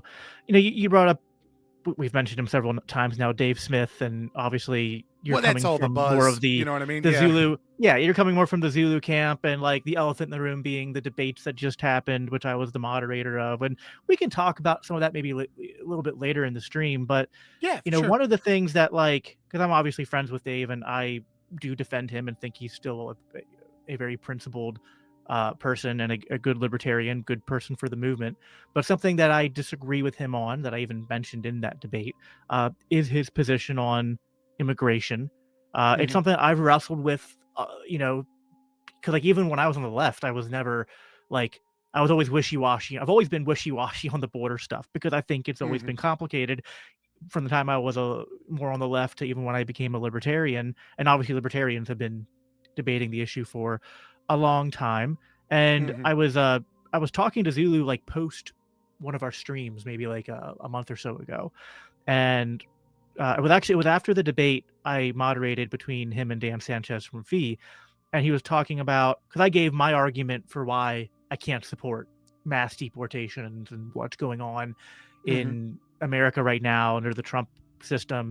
And then Zulu was like, yeah, that sounds kind of like what Fabian is saying, because he recently changed his mind on immigration and whatnot. Then I kind of went back and saw the posts you made about that. And I thought that was kind of what I initially thought, that it'd be cool to have you on for a conversation, because like, I think I come from a side of the movement because of my time, like not just because I'm like friends with Dave or was brought into the movement kind of by Dave, but also like I was very much involved with the Mises Caucus and the Takeover Libertarian Party. And obviously that's the faction of the party and movement that's known for being more like, at least on the surface, seems like they're more pro-Trump and pro-ICE and pro-deportation and immigration control and all that. And I've always kind of been more of the, one of the ones in those circles that have been less gung-ho about that stuff, and even more so recently. So, what was your position on borders, I guess? We don't have to go all the way back, like over the entire, but like, 6 months ago, before your position changed, where did you stand on that as a So as an anti-cap. So the first thing I think we should mention is that probably the definitive issue of libertarianism is the discussion of borders. I think it really separates, how you view the state in general. And the reason it's such a big discussion is because the concept of the border is really about the definition of the state itself, right? A truly, fully unregulated border is one in which there is no state, really, right? Like the destruction of the border is the destruction of the state, because I view the state kind of like, and the way that we deal with the state, I kind of view it like a game of Jenga. And like you kind of want to pull out the pieces in the right order so that the whole thing doesn't just collapse. Now, don't get me wrong, if I can push the button that collapses the state, that is the preferred action always. But it very well could lead to, like, if we're not philosophically libertarian, there's no guarantee that what comes next is going to be, a libertarian utopic, kind of society or 1,000 Liechtensteins, right? And so I think the discussion of the border really separates whether or not people are genuinely libertarian or whether or not they hold libertarianism as like a set of values, right? And so if you're ever for, let's say, like if you say sometimes it is okay to violate the NAP, right? You're not a libertarian. You're definitionally just not. Like, you cannot be a libertarian and be for violating the NAP, because at that point, libertarianism has no meaningful definition. It's not a set of values. It's a descriptive legal philosophy, and with ethics being a subset of, with law being a subset of ethics, you fall into contradiction, and so you're just simply not a libertarian. But there are people like Stefan Kinsella, people like Hoppe, right, who are libertarians that derive a kind of bordertarian stance from the non-aggression principle because of that idea of like the state being a set like Jenga, right? Not trying to, when you read, Hoppe's comments on the border and his Hoppian invitee system is like, look, the state exists. Let's try and push the needle towards something that is closer to libertarianism, right? Because, goods can travel freely, whether or not they're invited, but people can't. And there are all these other elements of the state that are like problematic when it comes to people that can move their own feet, like welfare, like Civil Rights Act, right? Welfare covers a lot of things, right? So we'll just leave it at that. And so, 6 months ago, I was very much of the position that, look, from the Friedman kind of perspective of you can't have a welfare state and you can't and open borders at the same time. And so it was my opinion that, like, strategically speaking, the best thing to get us towards anarcho-capitalism would be an Hoppian invitee system, and not to open up the borders to allow what is, I think, absolutely, and I still think this today, forced integration, right? You have the state giving massive amounts of welfare towards populations that would not be able to survive without that welfare in the United States, creating a new voter class that is designed to ethnically replace white people in this country, designed to be a new voter base for the Democratic Party. They are, designed to utilize the welfare system to create, a permanent victim class that is voting for socialism to higher degrees. And so opening the border can push all of those things in that way. That was kind of my position 6 months ago. But, if I wish that it was like, I read a theory book, but I re-examine things, and I re-examine things because of the horror of the Trump administration. I mean, this is like, it's so callous and so in your face and so disgusting how so many people view immigrants and people and families, that almost all of these people have lost any sense of humanity on the right wing. They have lost the moral high ground completely. They have abandoned morality in any way, shape, or form for the preference of their own whim worship. And so it made me re-examine whether or not that was the appropriate strategy. And I don't think it is, and we can go into that more later. Yeah, I think that there is a frustration I have, which is perhaps why I can be perceived as wishy-washy, or sometimes people will assume I have the same position as like some of my friends on this issue, because I've often said that my reluctance in calling myself an open borders libertarian, when I like Zulu and others bite that bullet. I don't like it because I think I don't like that term. I don't. Right, I will not identify as an open borders libertarian. Because I think the way still you private borders or closed. Yeah, right. And I think like to say open borders kind of implies that like the libertarian position is still like the describing what the state should or shouldn't do, as if it like, and we would agree that even if like, I think this is easy to demonstrate in the current paradigm, but even in like a constitutionalist minarchist paradigm, just the fact that the border is so fundamental to the existence of a state, that intrusion is still a distortion, enforcing that legal monopoly within a border is still going to, what you have with an open border state in terms of the movement of people is still not movement based upon just pure free market forces. And so so I think we would agree on that. In the status quo we live in now, I feel like too many open borders libertarians. Now, I won't hold Zulu to this because I think he does bite this bullet, whereas others don't.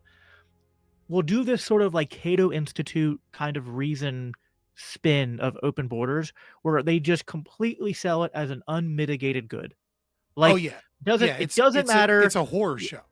Right. Yeah. And so I have always kind of been the type to be like, listen, I'm not here to tell you that when you see open borders being used by the state to import millions of people, or being used to sort of in combination with the war on drugs and with welfare and all this stuff, I'm not here to tell you that those problems aren't real. I think they're very real problems. I think this is sort of I think theory matters here, of course, but I also think it's just sort of, for me, kind of a calculation of trade-offs in understand. I think that Jenga analogy is useful here. I think theory always matters. I think it's a combination also, though, of this sort of Jenga analysis problem where I'm kind of like, well, I understand that it's kind of evaluating the trade-offs. It's like, well, the trade-offs of allowing the open borders or not calling for closed borders right now is sort of the stuff we see, or we saw like in the Biden administration. But if I compare that to what it would take to do something like closing the U.S. borders and doing mass deportations, it's like, well, that's calling for an even larger expansion of state power. That's calling to literally turn America into a police state, to completely do away with even the pretense of things like due process and following the Constitution. So it's just like, I think that I understand that. Listen, like I would even be okay. Like if I think this is kind of actually hard to imagine happening. But if you wanted to say, listen, I don't want open borders and I don't want closed borders, can we compromise? It's like, okay, like a Hoppian invitee system is like something in the spirit of compromise in a libertarian direction that I'd probably be okay with, but maybe some open borders purists would still not be okay with. And I'd kind of understand that. But yeah, I used to think that was the correct answer. There's a couple of things here. I did a stream with Nicola on this era of regression theory that he's come up with. And I think, if he cleans up the presentation, it might be a good stream for you as well. To do libertarian analysis of policy and understand, what direction the state is moving in. And so the basic concept of the arrow of regression is this motivated by a belief that the state can solve problems? If you believe the state can solve problems, you're already of a socialist mindset, no matter what the problem is. If you think, well, the state can solve some problems, we can use money and then we can engage in whatever the problem is and the state can correct that problem. And the fact of the matter is that the state can never solve problems. It's an impossibility. It's just logically impossible.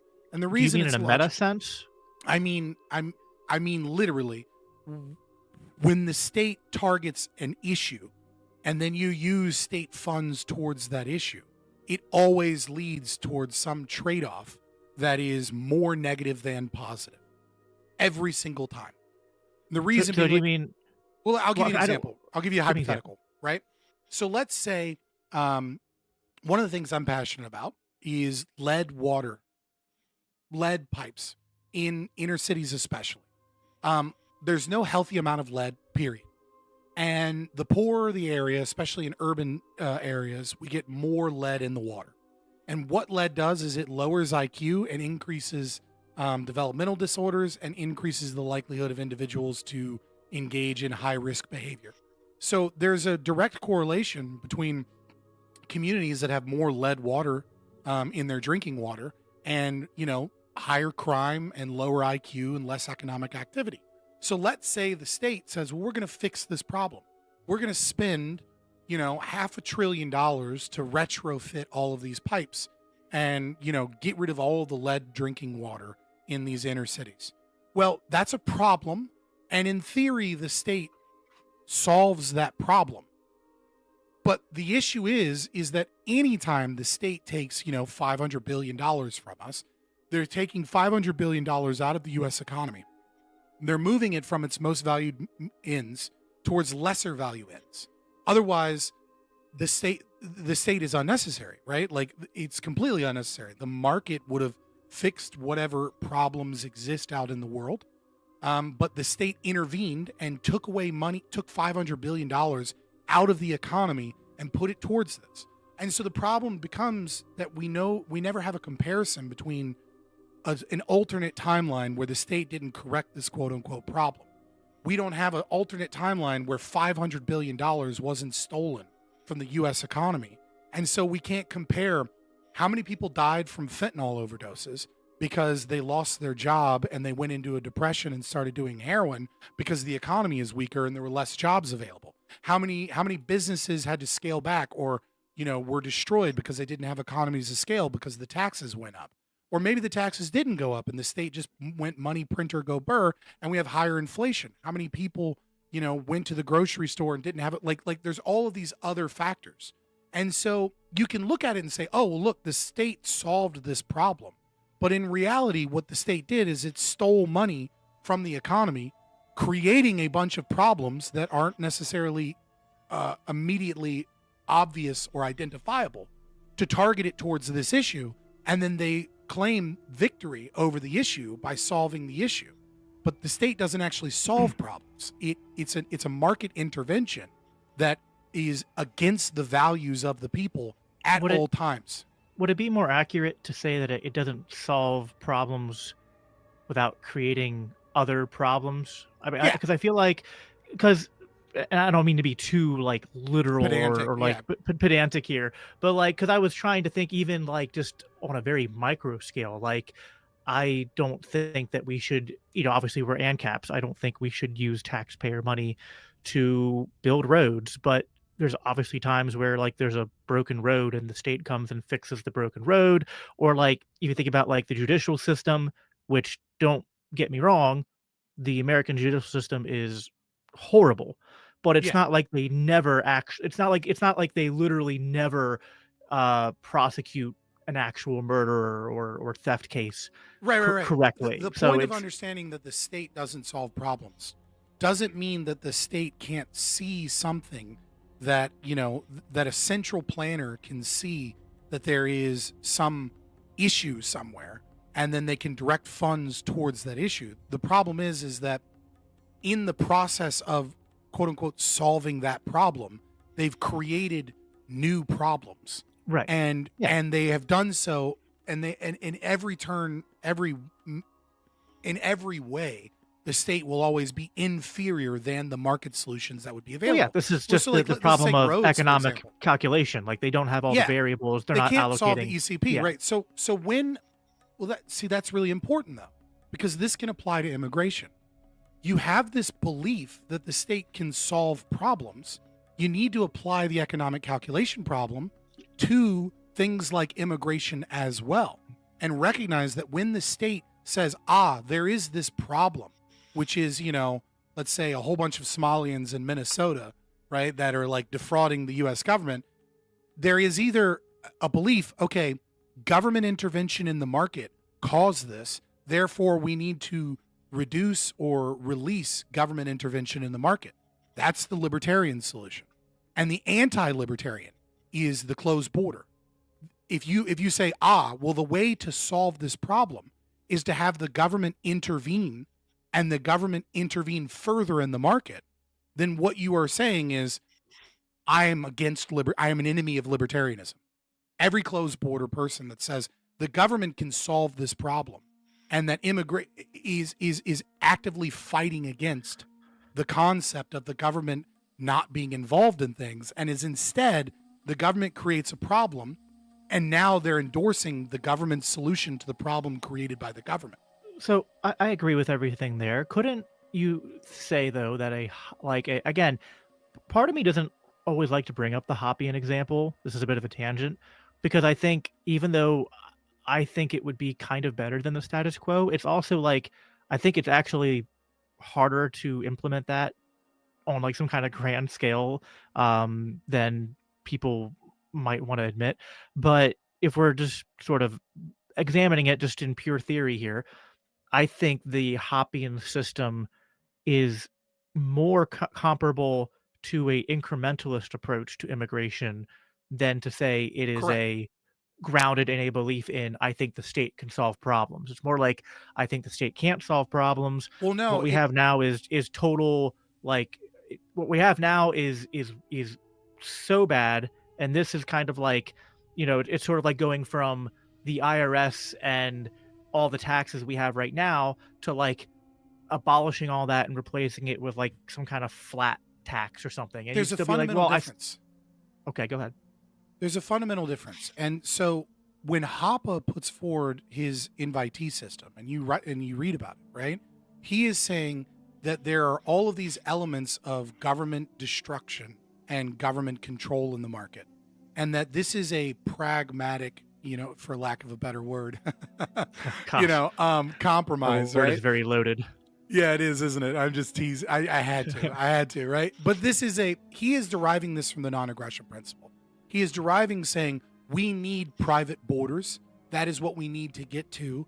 And this, I believe, reduces that, and it's a realistic thing that we can get done today. And so if the United States, if the Republican Party somehow became wildly more libertarian in perspective or values and stated immigration and welfare are both problems created by the state, and so, we don't think we can pass through Congress right now open borders, and so we're going to put forward this Hoppian invitee system, to get us closer towards anarchism, then that is motivated by an understanding that the state has caused these problems and that this is the best victory we can get in our current governmental structure. So we're going to vote for that system.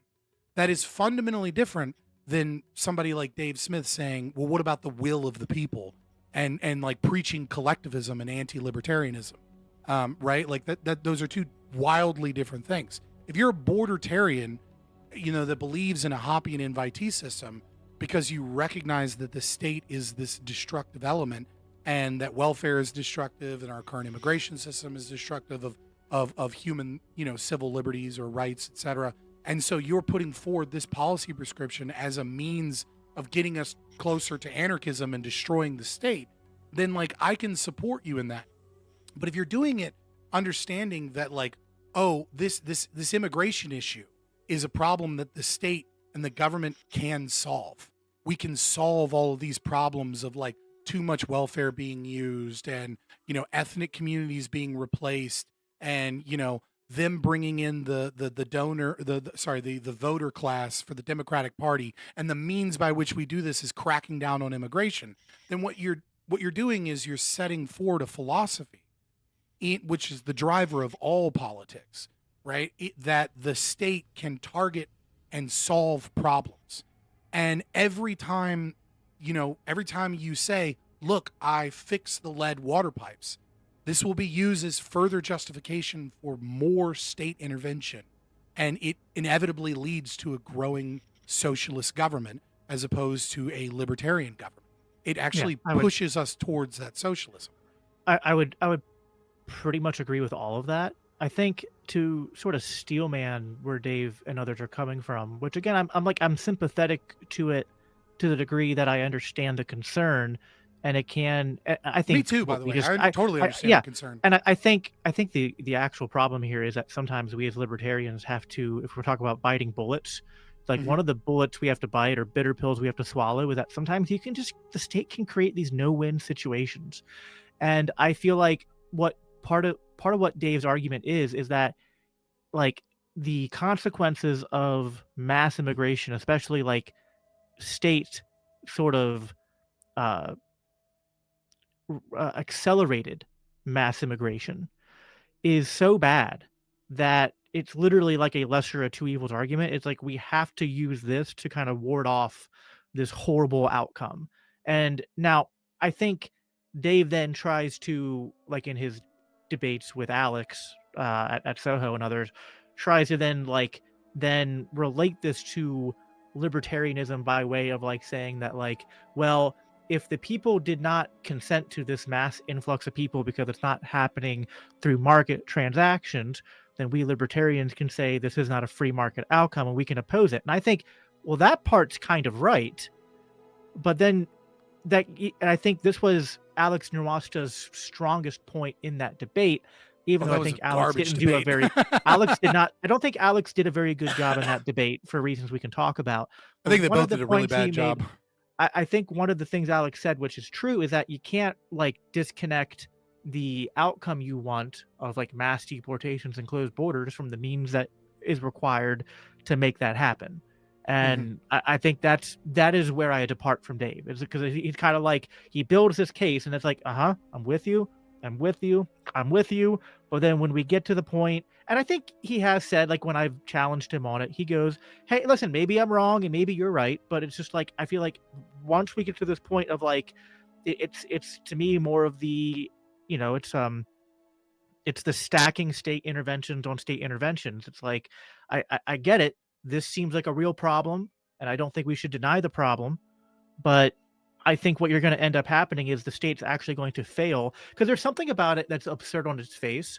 It's like you believe, and I think they're right to believe, that the state has a vested interest in this sort of like coalescence of different interests, a conspiracy of interest, if you will, in opening the borders and kind of weaponizing that to their own ends.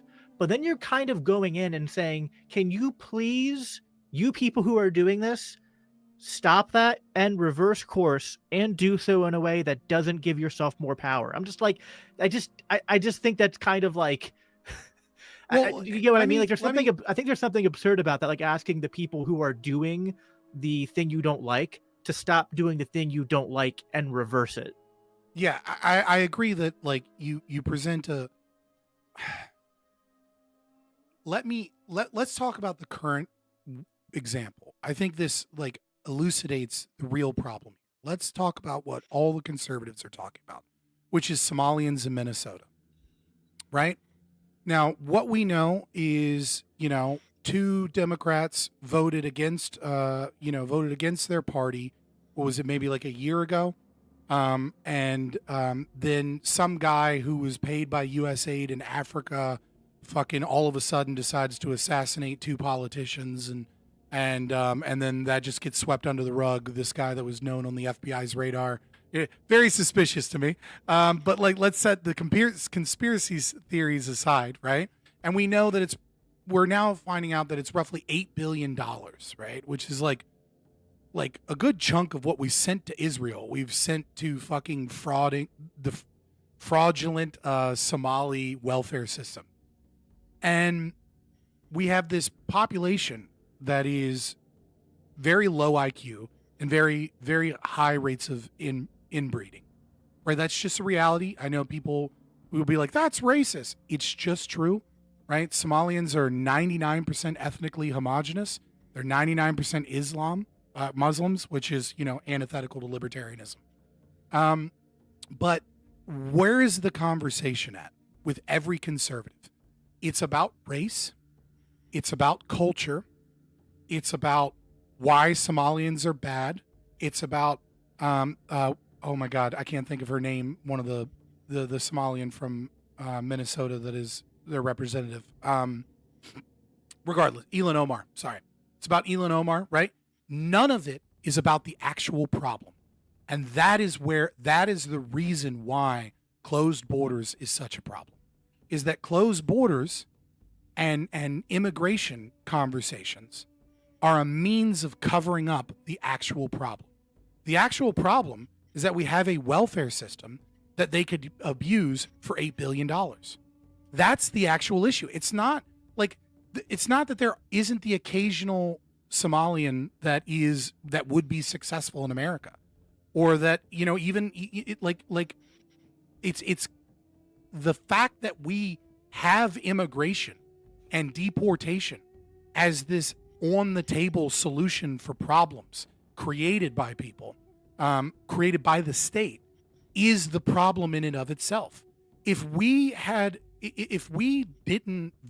could just push a magic button where all of the conservatives in America no longer thought of mass deportations of innocent people, and I mean innocent from a natural law perspective, not from a legal positive position, right? Where they couldn't get rid of illegal immigrants or legal immigrants unless they had actually committed a crime, right? If that was no longer a thought in their head, every single one of those conservatives would be saying, what the fuck is up with this welfare system?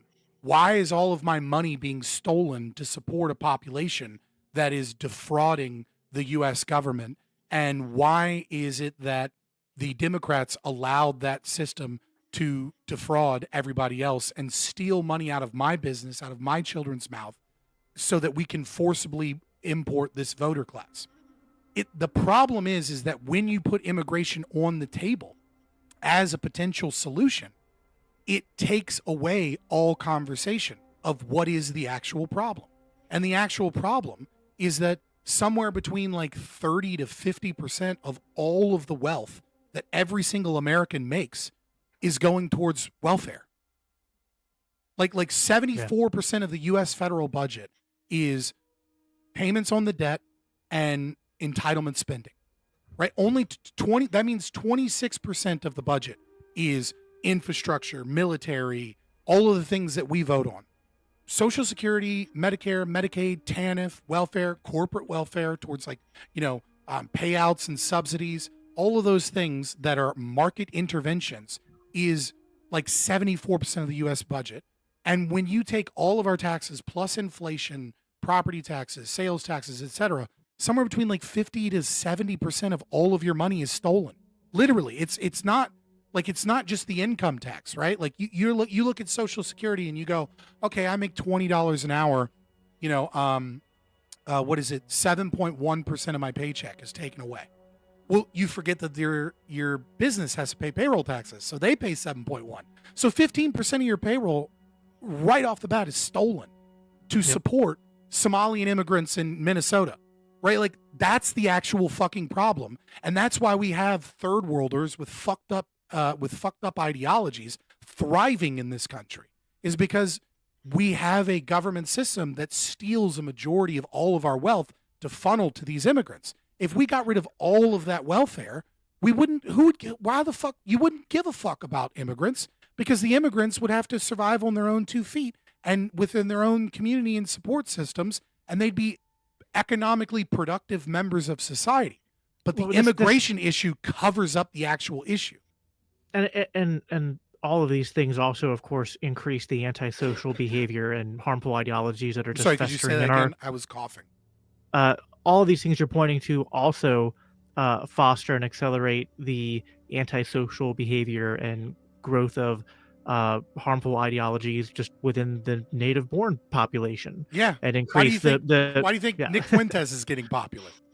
Right. Yeah, it increases the even just the tensions between blacks and whites in inner cities and stuff like that, and the rise of identity politics and all that. And it's just so I think all that is fairly spot on. I think that another part of this is sort of we going back to the criminal justice side of things, because I think some people go, well, now that they're here and you're saying we can't deport them, so what, are we just supposed to be less safe and just sort of put up with that? And I'm like, well, part of the issue is that you're still kind of going to your arguments here.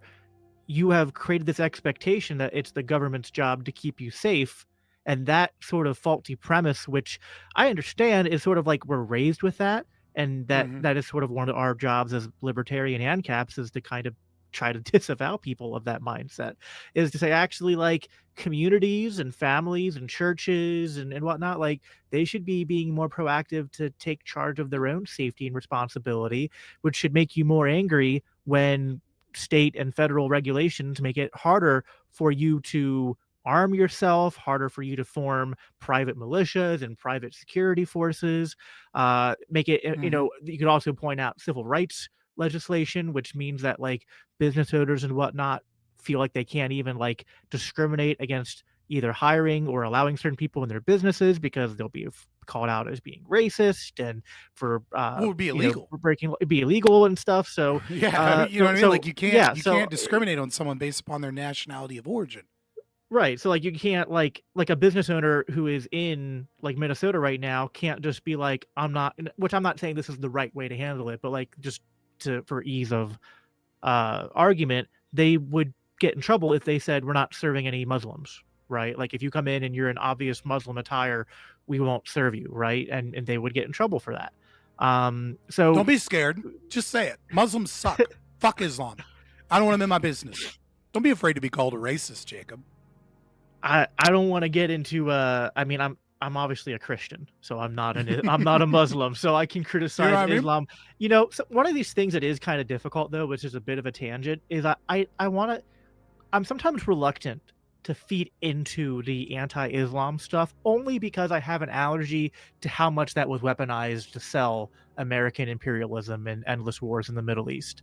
So I want to find ways to talk about that stuff that's nuanced because if you understand the history of that region, like it is kind of true that as much as Islam and radical Islam are, you know, very ideologically evil and anti-libertarian, anti-Christian, the British and American governments and military actions going back over a century have only served to foster Islamicism and radicalism in that region from kind of a macro zoomed out point of view. Like we've always funded the terrorists and funded the radicals to the detriment of the secular and reformers in that world. So it's kind of like, that doesn't mean.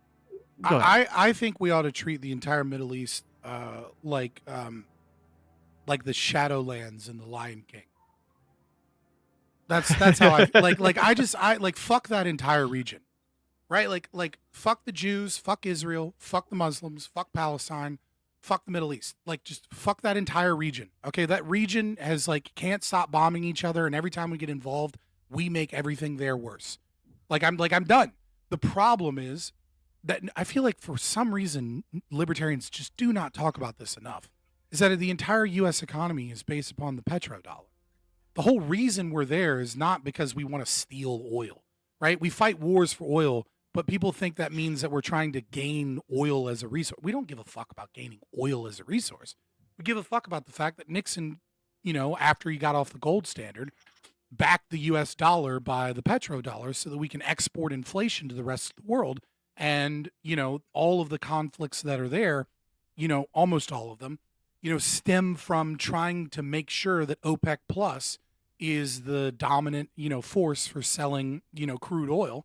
And that's what's backing the USD, right? Like if so long as a majority of the oil in the world is traded in the US dollar, then if we have inflation, we can export inflation to all these other countries. So we can have a bunch of inflation and it doesn't actually affect us. But yeah, we ought to treat that place like the Shadowlands, right? Just like, you know, like all of this is our land. That area over there is where the hyenas are. We don't fuck with that area. I have complete fatigue for that area. But as far as Islam is concerned, yeah, I mean, I kind of see your point that like it plays into the hands of, you know, the U.S. empire to, you know, make Islam an enemy, culturally speaking. But also, if you're a libertarian, Islam is anathema to your ideology. And like being nice to Muslims, you know, for the sake of the U.S. not getting involved in some third world shithole and funding terrorist activities there to, continuously fuck up that region, is like,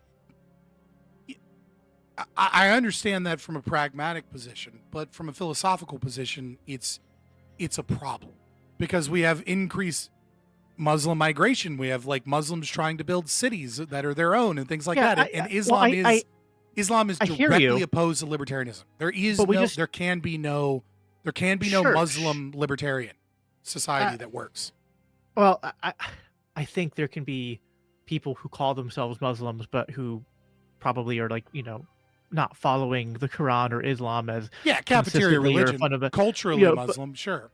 Yeah, but I just want to make sure that like, and I think you would agree that like, there's at least, again, everything's multi-causal, right? So like, I don't want to. Sometimes it's annoying. Like I'll say this is leading to this, and they'll be like, well, there's other factors too. It's like, yeah, no. I know, like nothing, everything's multicultural, but I think a primary # not all women. Yeah, right, exactly. But like a major driver of this immigration in the first place is the empire. Is that like we go and destabilize these regions, and it's not even just the past 20 years of action there since 9/11. We've been muddling in the region, both us and Britain. So like the West, broadly speaking, since the even before, and then especially ramping up, around World War One. So it's kind of like, it's like the neocon talking point of like, we have to fight them over there, so we don't have to fight them over here. It's like, they got that backwards. Like you fought them over there, so now they're coming over here. Like if it weren't for that, I don't. It's hard to know to what degree Western intervention has caused, hatred of the West. And to what degree is it just Islam? Like Islam is a violent religion that is based upon conquest. But they aren't born Muslim, and they aren't all born radical Muslims, right? Like, are you familiar with the King Crane Commission that was done after World War One? I'm not familiar with it enough to be able to repeat it or anything now. I mean, it was basically the sort of like, so like the League of Nations, and like the Arabs were lied to by the British and like told that like, if you fight for us, then like you'll get like all these different like regions that were formerly the Ottoman Empire. It's like you'll be able to have your own there's sovereignty. Like 3 British mandates, and they all overlap. Yeah. Right. And so then they're like, oh, actually that's a lie. You're going to have like a mandate. And then when they were basically polled as part of this survey, like what League of Nations or Western nation would you want to be like in charge of your mandate? They all overwhelmingly said they would prefer America to British and other European countries, because back then we weren't seen as an empire. We were seen as like, this republic, a country that values liberty, that we mostly stayed to ourselves and didn't intervene, which, to be fair, like we were still kind of doing, like we were intervening on our side of the world. We were, going to war with Mexico and stuff like that. So, but from their point of view, they were like, well, they're not like the British who are coming over here and occupying us. And then there's just, again, correlation's not causation. And I'm not saying it's just this one factor, but there is like, when correlation is almost 1-to-1, and there's like, as America intervenes more and more, then you start to see a rise in terrorist attacks and also a rise in fundamentalist Islam in the region rising, because it used to be that there were many more who were like, nominally Islam or nominally Muslim, but they weren't like, being raised in like Islamist death cult ideologies that teach them to strap bombs to their chest, throughout the entirety of like the last 100 years of Islam. So, I don't know. I don't deny that Western interventionism causes problems for the West. I'm not making that claim either, right? Like I'm similarly not doing a univariate analysis, right? But the history of that region has always been one of conquest and death and war, predominantly backed by the philosophy of Islam. And so it's like, maybe if we hadn't intervened, they would have dropped the philosophy that, gives them carte blanche to invade and destroy and expand. But like ever since Islam has been a thing, it has been, it has been a driving force for the philosophy of that region. It has been a region that is focused on conquest, right? Like they took over Spain, and for 400 years they were forcibly, converting people. 2/3 of all castles built in Europe were not built because of medieval, wars against other European countries. They were built or against the Vikings, right? They were built to protect from Muslim slave traders in the Ottoman Empire and, things of that nature. They held the largest slave trading empire to ever exist in human history. There's still slavery in that region because of Islam. The fall of Constantinople, like over and over and over again, we see aggression from Muslims. Now, if you want to say that maybe that philosophy would have modernized, maybe we would have more culturally Muslim as opposed to fundamentalist Muslims without Western intervention. Yeah, I agree. Like, I definitely agree that like bombing people doesn't create friends. Right. Obviously, that's kind of my.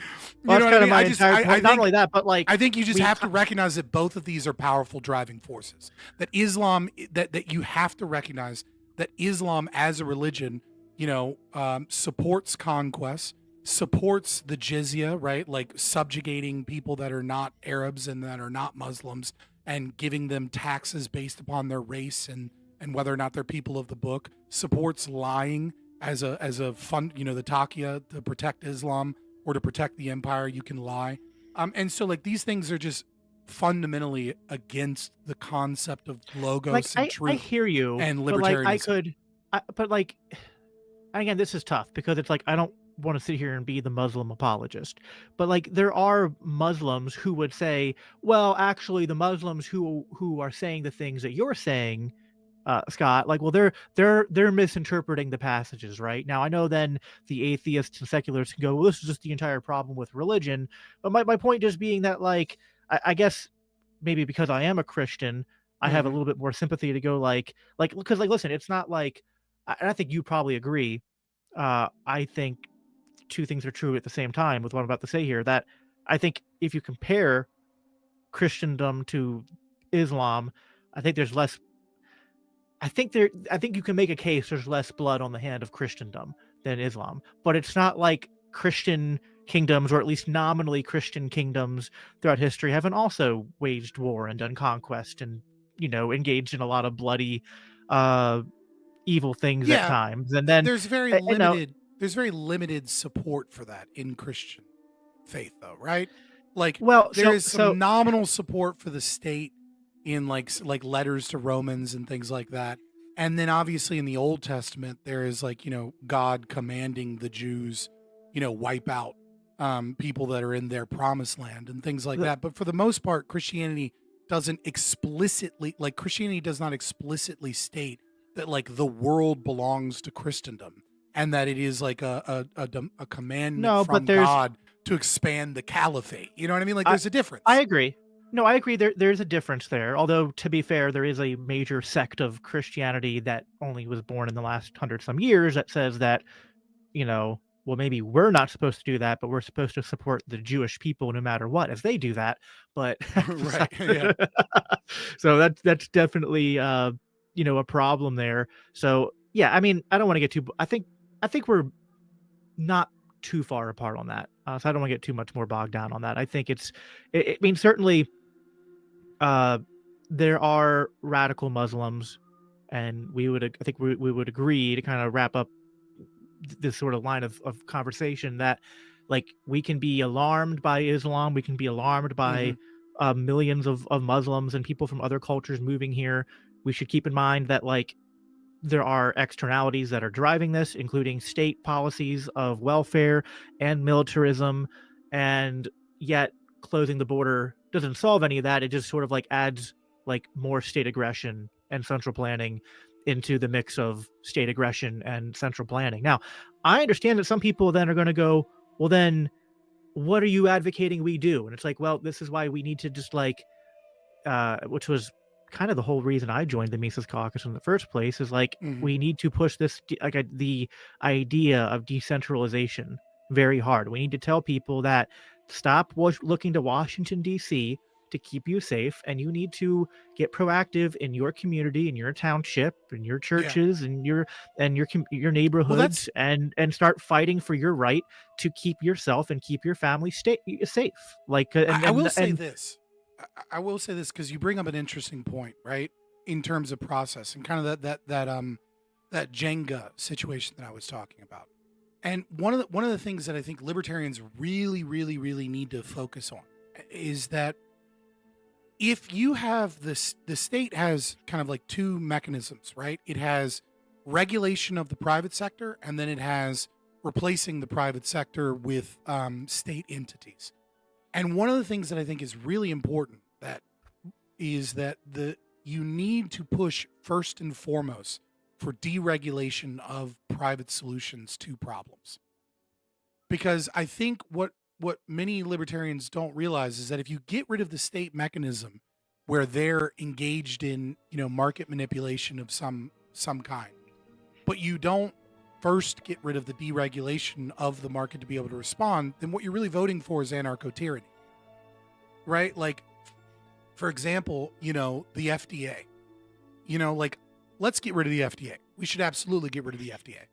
But it's probably really fucking important first and foremost to get rid of the regulations that prevent competitors to the FDA existing in the market.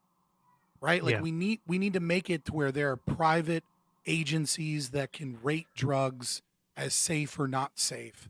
That can, that can engage in insurance practices, as part of insurance companies to rate facilities and things like that. Then when you get rid of the FDA, the market can respond. But if you get rid of the thing that the government is doing without getting rid of the like when we were talking about decentralization, if it's not legal for a private security firm to arrest people and to turn them over to, sheriff's county to go to jail, and then you get rid of the local police department, well, then you've just created tyranny. You haven't created liberty, right? So I think that's an important thing that you just kind of brought up. I'm like, yes, that. Focus on that. Now to kind of, again, give a little bit of charity to the other side here, I think what they're concerned is that we're going to say, don't close the border, but then the anarcho-tyranny element is that's just what's going to continue. And then they're kind of like, so what? Because I get it. It is kind of crappy to say the government is not going to exclude the people from the country that you don't want to associate with. And also, you can't exclude people from your neighborhoods or from your businesses or whatnot, the people that you don't want to associate with. And the government's forestalling all these private solutions. It's that does seem like a really bad outcome, and and that's not what any of us are advocating for. But I could see the argument that if what we're advocating for, the decentralization and telling the government to stop forestalling the free market from coming in, that you don't want the anarcho-tyranny. And so I guess that's why I have a soft spot for their positions, because I see it's. This is going to sound perhaps a little bit demeaning or insulting to them, but I don't mean it that way. I think they're operating more based on fear than principle. I think, and I get it, but that doesn't mean that that's the right way to respond. The thing is if we look at where immigration is a serious problem in this country, every single one of those places is because of state intervention. Genuinely. Where is immigration a serious issue? New York City, Los Angeles, Chicago, Minnesota, in every one of these instances where it's or Springfield, Ohio, right? Let's just take those examples. It's okay, well, why is immigration a serious issue in Springfield, Ohio?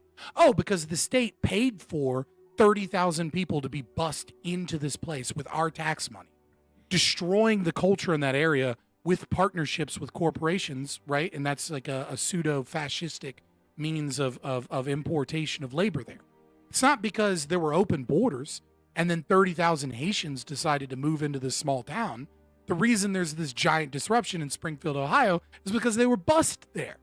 And it was done so for the corporations there, and it caused all these problems. You look at Chicago with like Tren de Agua taking over apartment complexes. And it's like, well, why is that a problem?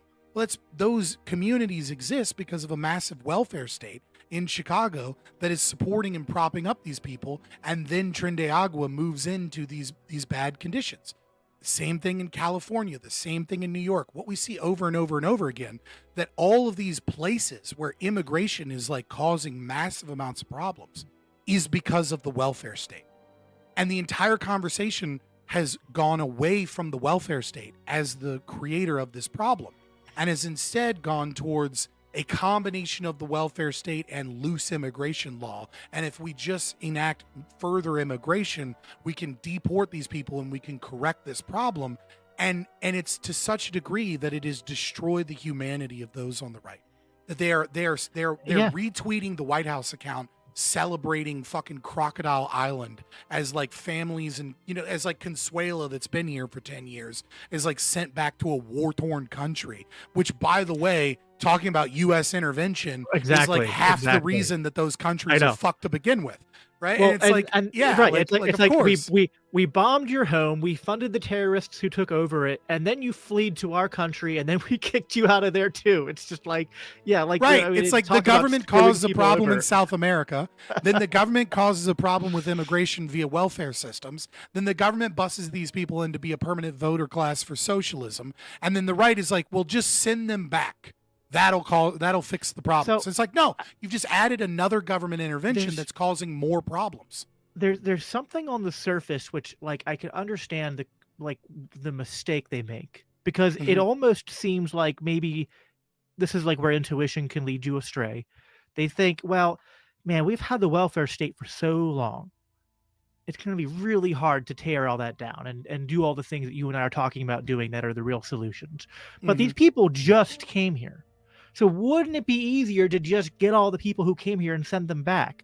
And I'm like, yeah, but like, that's kind of like operating on the premise that like you have the perfect knowledge of here are the people who just came here, and kind of ignoring again, what does it take to gather them all and send them back? Like, it's actually like, I think what's hard for right wingers, including the right wing libertarians, who I understand, like, again, I think we're being very charitable to their position, but I think maybe the error in their calculus is they think it'll be easier and less detrimental to liberty to deport all these people and close the borders than it would be to end or at least drastically cut the welfare state and the warfare state. And I'm like, listen, they're both hard, but I kind of think it's actually going to be easier to put, like, if we were all putting our energy into eliminating the welfare and warfare state, we could probably get a lot more accomplished there. Whereas all you're going to accomplish in this other direction, if you try to deport them all, is you won't deport them all, but you will have created a giant police state, and you will have even further destroyed the, semblance of. I think you're being charitable to the bordertarian position, but we have to recognize these are two separate people. As much as I dislike Dave Smith and like bordertarians that are arguing, not from the non-aggression principle, but like from a paleocon strategy, I think I do have to give like some level of acknowledgement that Dave Smith is not your typical Republican. I think I was talking more about the right wing, like the liberty. Yeah, I guess what I'm saying applies more to like these are Dave Smith. Yeah, right. Yeah. It's like Dave Smith is probably in that camp, right? He's probably in the camp of like, man, I'd love to get rid of the welfare state, but I don't see that as an achievable thing right now. And like, my country's burning. Let me grab this new government Band-Aid, for now to like fix this problem because it's an easier solution than getting rid of the welfare state. But your typical Republican loves the welfare state. They love it.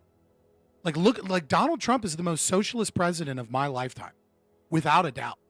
He is, he ran on tariffs. He ran on government intervention. He's, nationalized 10% of Intel and a few other steel companies. merged and gave the United States government a seat on their board. Like, he's nationalizing industry. He's giving out massive farm subsidies to fix the problems created by the tariffs that he put in place, right? Like they don't want to get rid of the welfare state. They just don't want the welfare state to go towards people that they view as not them. I agree. This is why Nick Fuentes is so popular, because he's basically just a Bernie Sanders Nazi? but for white people. yeah. I mean, he's like a third position, you know what I mean? Like, but yeah, it's like, so I think the problem is that if you get rid of the power of the welfare, of immigration, then it forces a conversation on the welfare. And if you keep immigration on the table, then it allows all of the conservatives to use that as opposed to actually engaging in the welfare. And so all it does is kick the can. All it does is it's a new government thing that is going to create a police state, like you stated, right? But doesn't actually fix any problems. Now, like, so this is interesting. This will cross into some of the stuff Zulu and Dave debated on, because like when Dave was defending the border position years ago, he came up with this sort of challenge to be like, well, would you say that a public school can't exclude, drug addicts and pedophiles and things like that from the premises? Because like, we agree that like public schools should be privatized and it's not like legitimately homesteaded and acquired property and association. So like, should you bite that bullet? And where I land on that, and I said this in the debate, was like, well, Dave, like, I think when you're talking about the public school, you're just talking about this one school keeping, like, it's already kidnapped the kids, and then you're just kind of saying, can you not also aggress against the kids you've already aggressed against a second time by not keeping them safe while you're holding them hostage? But like, that is a much smaller ask, on this, like, these individual micro examples than to scale that up to the entire nation. Because like, I get there's a similar argument in saying that like, well, we have to, like, we can't privatize all this stuff right away, and so in the meantime, are we just supposed to let all this bad stuff happen? But I do think that like, I think there's like a reasonable, and maybe you would disagree, and I think, I mean, we could talk about that, but but at the very least, like, that's a reasonable concern. But I just think that like, going from the micro of a public school to the entirety of the continental United States is just, it becomes a much different ask.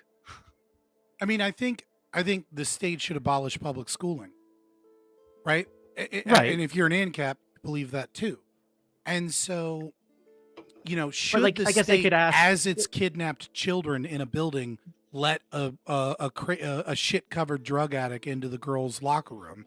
The answer is no, right? Like, I think, and it's because they've kidnapped those children, and the children, I think children too leads into a different domain, because you're dealing with people that lack consent and they lack the same capacity to like pack up and move.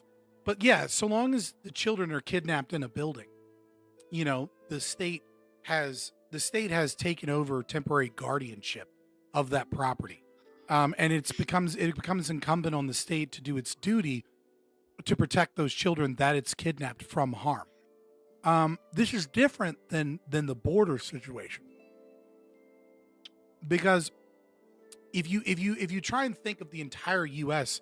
as like public property, well, the analogy immediately breaks down, because the U.S. is full of public and private property, right? So like the reductio doesn't quite work in a public school, because the public school is assuming that you have only public property, and that you have a group of people with an inability to consent and who are kidnapped.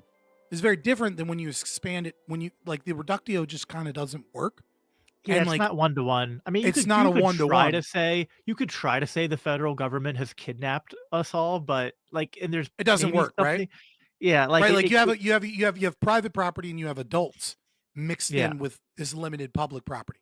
Now, if you're talking specifically about public property and the state's like immigration policy, well, it's like there's nothing, if you have public property and you have kidnapped children housed in that public property, then it's incumbent upon the state to violate as little rights as possible, and letting in Right. drug-addled maniacs into the girls' locker room is like a very different thing than letting a random person, whomever they are, let's even say it's a drug-addled maniac, across a border where they can go to private property, they can go to other places. Like, the reductio just doesn't work.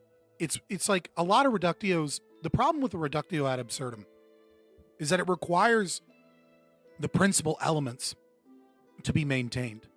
And very often what people use, they'll say, as a libertarian, I'm willing to bite any bullet. But the problem is that when people do, a lot of times these reductios are not maintaining the principal elements.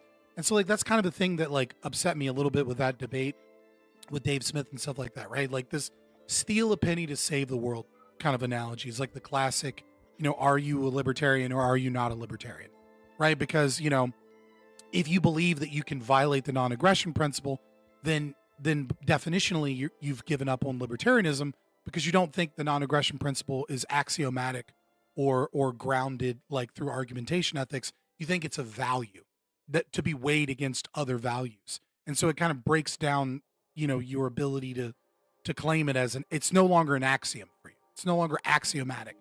And so, well, the problem with steal a penny to save the world is, well, stealing requires aggression. Okay, but what does that mean? Well, that means a couple of things. In the classic, like, Martians come and tell you to steal a penny to save the world, well, the Martian is the aggressor, not me. So yeah, I'm taking the penny. There's nothing wrong with that. And the reason is because I've got a gun to my head that is the entire world. You know what I mean? Like, then the world is imbalanced. So we have to get rid of the aggressor first and foremost. Then we get to, okay, steal a penny because let's say now there's a meteorite coming down and there's a machine that's like right. It's an environmental problem that's creating the conflict, not a right. Outside aggressor. Which is why I think the would you steal your neighbor's ladder to save your mother from a burning building is a better analogy. Yeah, dude, I tried, but and we can talk about the debate a little bit, but like it's really hard to when you have like with some debates it's easier to interject and stop people. It was much harder in that debate to do so, and I wanted to at several points stop them and say, guys, I don't like this reductio. Can we do the ladder and grandma one because I think that would just be less. You should have. You should have. But I just could never get that in, and then they'd go off into other directions. But I think that one's much easier to talk about, and then it has more useful than like when you think about it, because it's like I think you said, because I caught part of your debate review, and it gets into like, well, is it like a ladder and like there's no one around to say don't take it? Is it a ladder with a do not take this sign? There's the Zulu, when I talked to him about this, then said like you could even imagine a scenario where like someone comes up to, like your neighbor comes up to you and says, hey, just to let you know, you can never ever ever use my ladder, even if you're trying to and save then like your an hour from later a burning house. your house catches on fire. Then you could be like, this guy's an arsonist. Yeah. So here's the thing. This is the thing too, is Michael Leibowitz came up with an analogy, which was, suppose you're driving in your car with your son and then someone shoots up your car and you get into a car accident and like your son is, near fatally wounded. And then you come across a car, you steal that car to, take your son to the hospital. And that's another example of this, where it's like every single time we act without perfect knowledge of whether or not we're committing aggression. If I go to a privately owned mall, I assume that I can sit at the food court. I assume that I can touch the hand railing. I assume that I can use the elevator. But it may be aggressive. It may be for whatever fucking reason that there's some unknown rule that the property owner doesn't want me touching these things. But I just assume that like a mall is a place designed for me to go shopping and use the elevators and sit down. Like it's the same situation here where like, if my grandmother's burning in a building, I assume my neighbor wants me to use their ladder to fucking save my grandma. Now, if my neighbor has said before, don't you dare use this ladder. Well, now we have another conversation. And it's like, well, why did they say that? Okay, they told me, they gave me beforehand knowledge. Maybe I ought to buy a ladder, and I won't be in that position to begin with. But what's going on? Am I really shitty to this person? Is this a really shitty person? Are they burning down my grandma's house? There's a bunch of questions here. But I think the main thing here is that when you say it is right to explicitly steal something that is you have to steal something that you have explicit non-permission to use, what are you justifying? You are justifying that it is right, that it is morally good because of an emergency, in air quotes, to use other people's property against their will. And as soon as I need to know then, what is your limiting principle and how did you derive at that limiting principle? Because if you don't give me that, then I must assume you're for U.S. aid. Like Dave Smith believes that it is 100% right for billions of dollars to be stolen from the American people because the Africans are in an emergency. They need their HIV medication. They need food. That's an emergency to them, right? Why is it okay to violate the rights of other humans in this presumed emergency, right? Like you need to have a limiting principle. And I agree. I'll give the objectivists, at least they have a limiting principle, but I think it's a bad one, but at least they have one. I think the answer that Dave gave, which you could say maybe, I think this is unsatisfactory for a lot of people, especially because like it was marketed as a debate, and so they were expecting Dave to have more of a like positive case to bring. But Dave's answer is I feel the kind same of way like about Zulu. It's like, dude. Well, we can do that, but like Dave's position was, I think there is a limiting principle, but I can't point to what that is. I like it's hard to say, and I think now. Oh yeah, I agree. Yeah. Now there's an I intuition. Right. There's now, an intuition that it's wrong to watch your children be tortured to death. And this is why I spent. This is why I spent like the first 5-6 minutes framing the debate, because I was trying to say like I actually think they're both like pushing on things that like I'm sympathetic to both of them, because I'm sympathetic to what Dave's pointing to, but I think it's ill-defined, and I think Zulu's pointing to like this is ill-defined, and if you leave it ill-defined, this is like a really slippery slope into whim worship and just justifying anything based on. And I'm like, yeah, I think you're both right, and I think we need. Now maybe that debate wasn't. We can say maybe it, point to the imperfections and say like we need better conversations going forward. But like I'm happy at least now that like I thought like we actually got to what the conversation needs to be, which is like is it nap absolutism? And if we're saying it's not in these extenuating circumstances, then like how are we justifying that? Because I agree there needs to be a conversation about, and like maybe we don't have the answer yet, and maybe we won't have the answer for a while. But then it's like, I feel like my frustration is that I wish that the Zulu camp was not as I don't know, unfriendly or uncharitable towards Dave for him admitting he doesn't know. But I do wish that the Dave camp, which I consider, I guess, kind of loosely part of the camp I'm in my audience, would not be as like what's the word, condescending towards like Zulu and his camp and like people like you for kind of saying like, all right, fine, like believe that, but we're not satisfied with that, and we're going to keep pushing to try to find that philosophical consistency. I think that like we need this is how philosophy works. Is like people talk these things out and like keep brainstorming and trying to like check their premises and come up with more creative solutions to the problems that we face in philosophy. And so like there's parts of that debate that like, I'm going to do a postmortem on it on my show when we're done here. There's parts of the debate like I feel like I could have done better, that like I wish would have gone differently, but I'm at least happy that like it got the ball rolling in terms of like people talking rather than just like everyone just like sniping at each other on X for the last 2 years. I think it's a victory for Liquid Zulu and our camp to just even force the conversation, because I think for a long time this wasn't being had in the libertarian space. Whether or not you think Zulu did well, which I think Zulu definitely could have done better. No offense, Zulu, I love you, but but also it was 1 o'clock in the morning when he started. I think it wasn't not necessarily a game time, but I get it.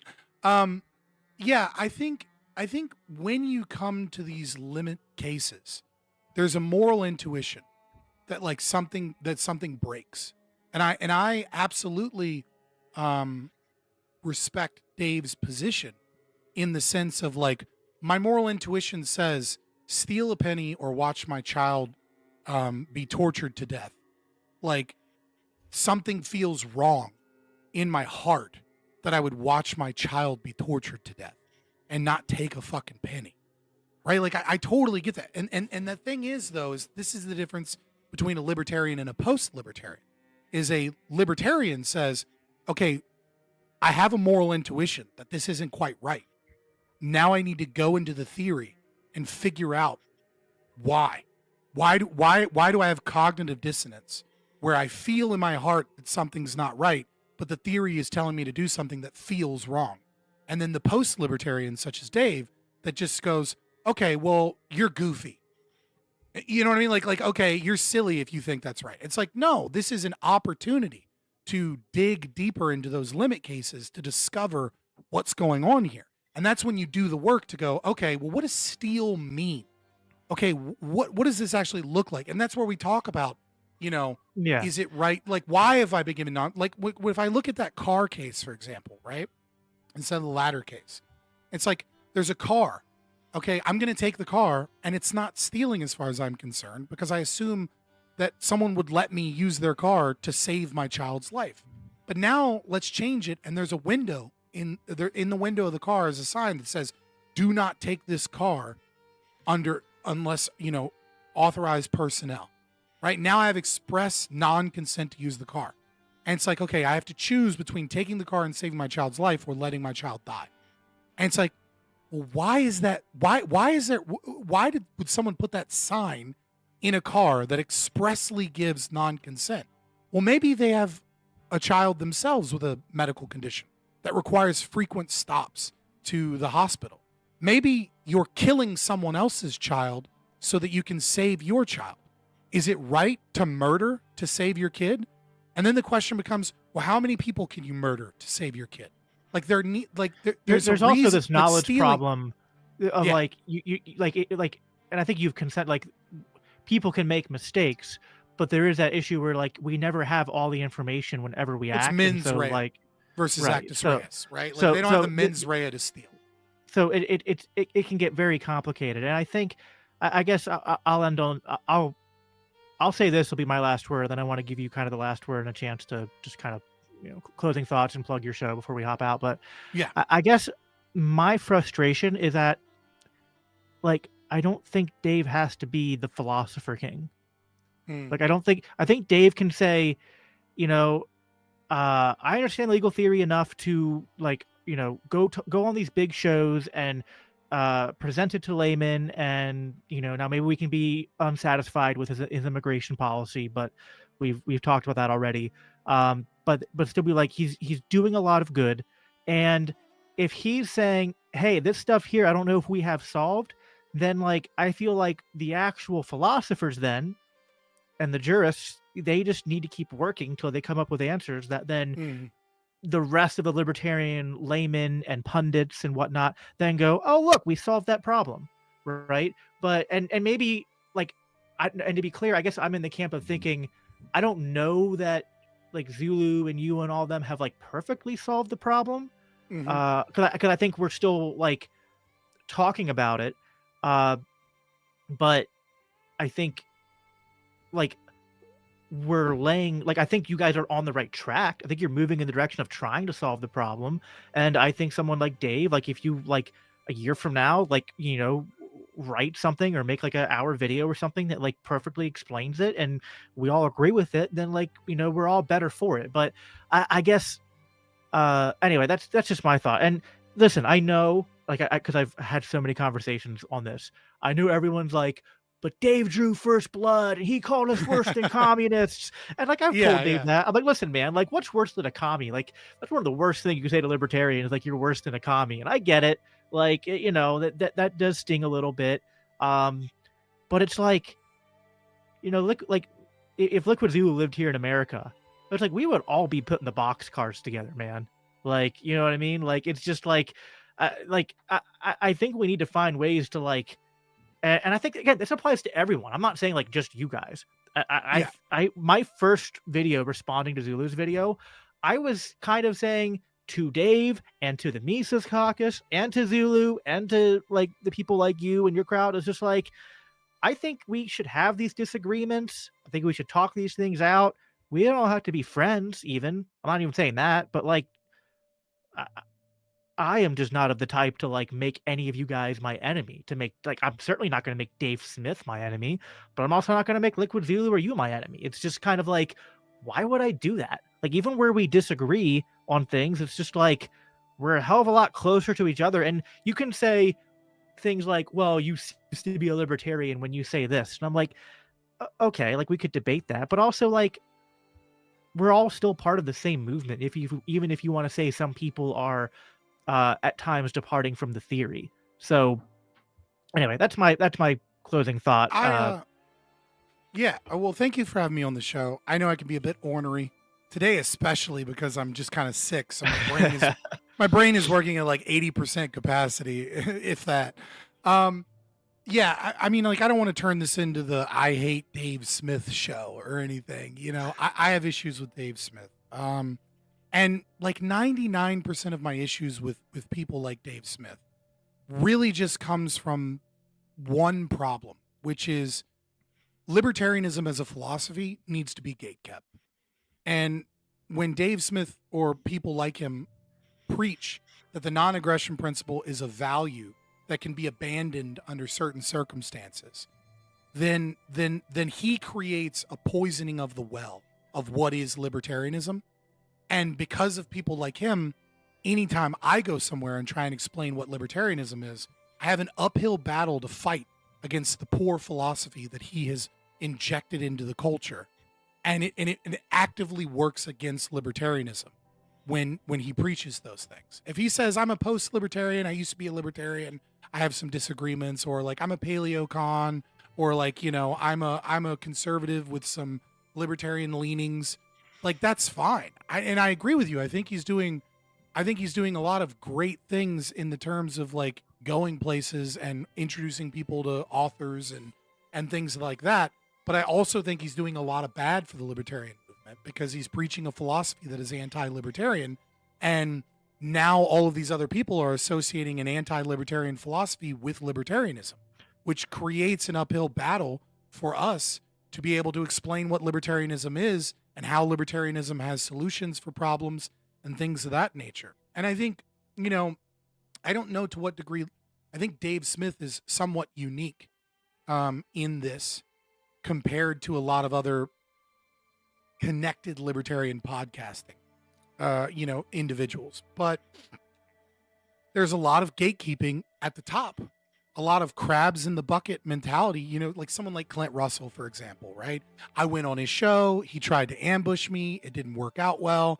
And then, you know, then all of a sudden I'm blocked and like, you know, and there's, you know, and I can't get any contact with him because like, oh, we can't do that. You know, there's people like Redheaded Libertarian, which are just conservative constitutional Republican claiming the name of libertarianism.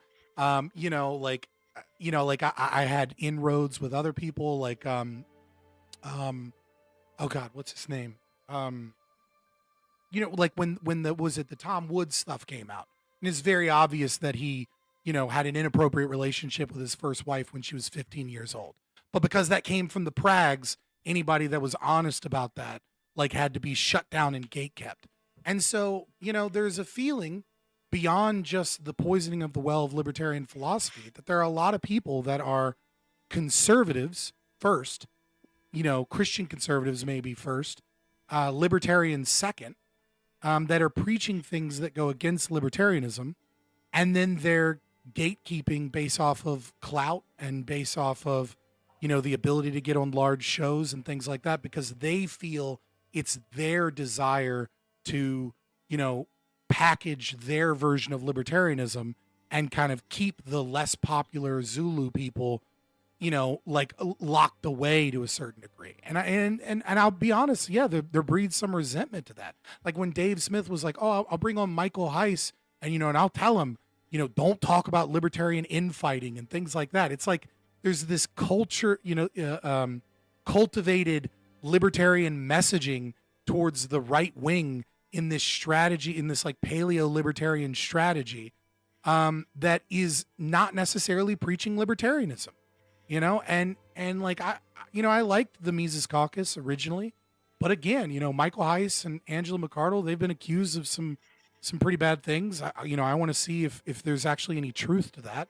I want to see that go through the courts, to see if there was any like money laundering or if it's just a bunch of brags, barking up the wrong tree, trying to, attack people because of typical libertarian infighting. But, like Joshua Smith was a great candidate, and Mises Caucus put forward someone that was, doing DARPA research and was the most charismatic person ever because it was, a group. I supported Josh Smith, just for the record. Hell yeah, dude. Hell yeah. Hell yeah. And so it's just like, I think there's more than just, what I mean to say is like, I think the Zulu camp of people, of which I am in, I'm not like a follower, quote unquote, of Zulu. I just think we have very similar philosophies and we talk a lot. I think there's like two areas of breakdown. And I think one is like so drama filled, people don't want to talk about it, but fuck it, I'm here, I'll talk about it. And that is there's a bit of a resentment that this strategy that we find to be pragmatism, is also being used to cultivate a message toward all the big podcasts and all the big conversations to try and gatekeep out the people that are actually fighting for libertarian philosophy because they're seen as problematic because, we're autistic, or like, we're too into the theory. So we got to keep them down. I think that was not put towards like you guys. That was put towards like, we're not going to talk about the like the prags and like the libertarians who were pushing like a lot of the more like social degenerate and I agree. Like the Chase Oliver types that think that like drag queen story hour is somehow a good fucking thing or some shit like that. Like I agree.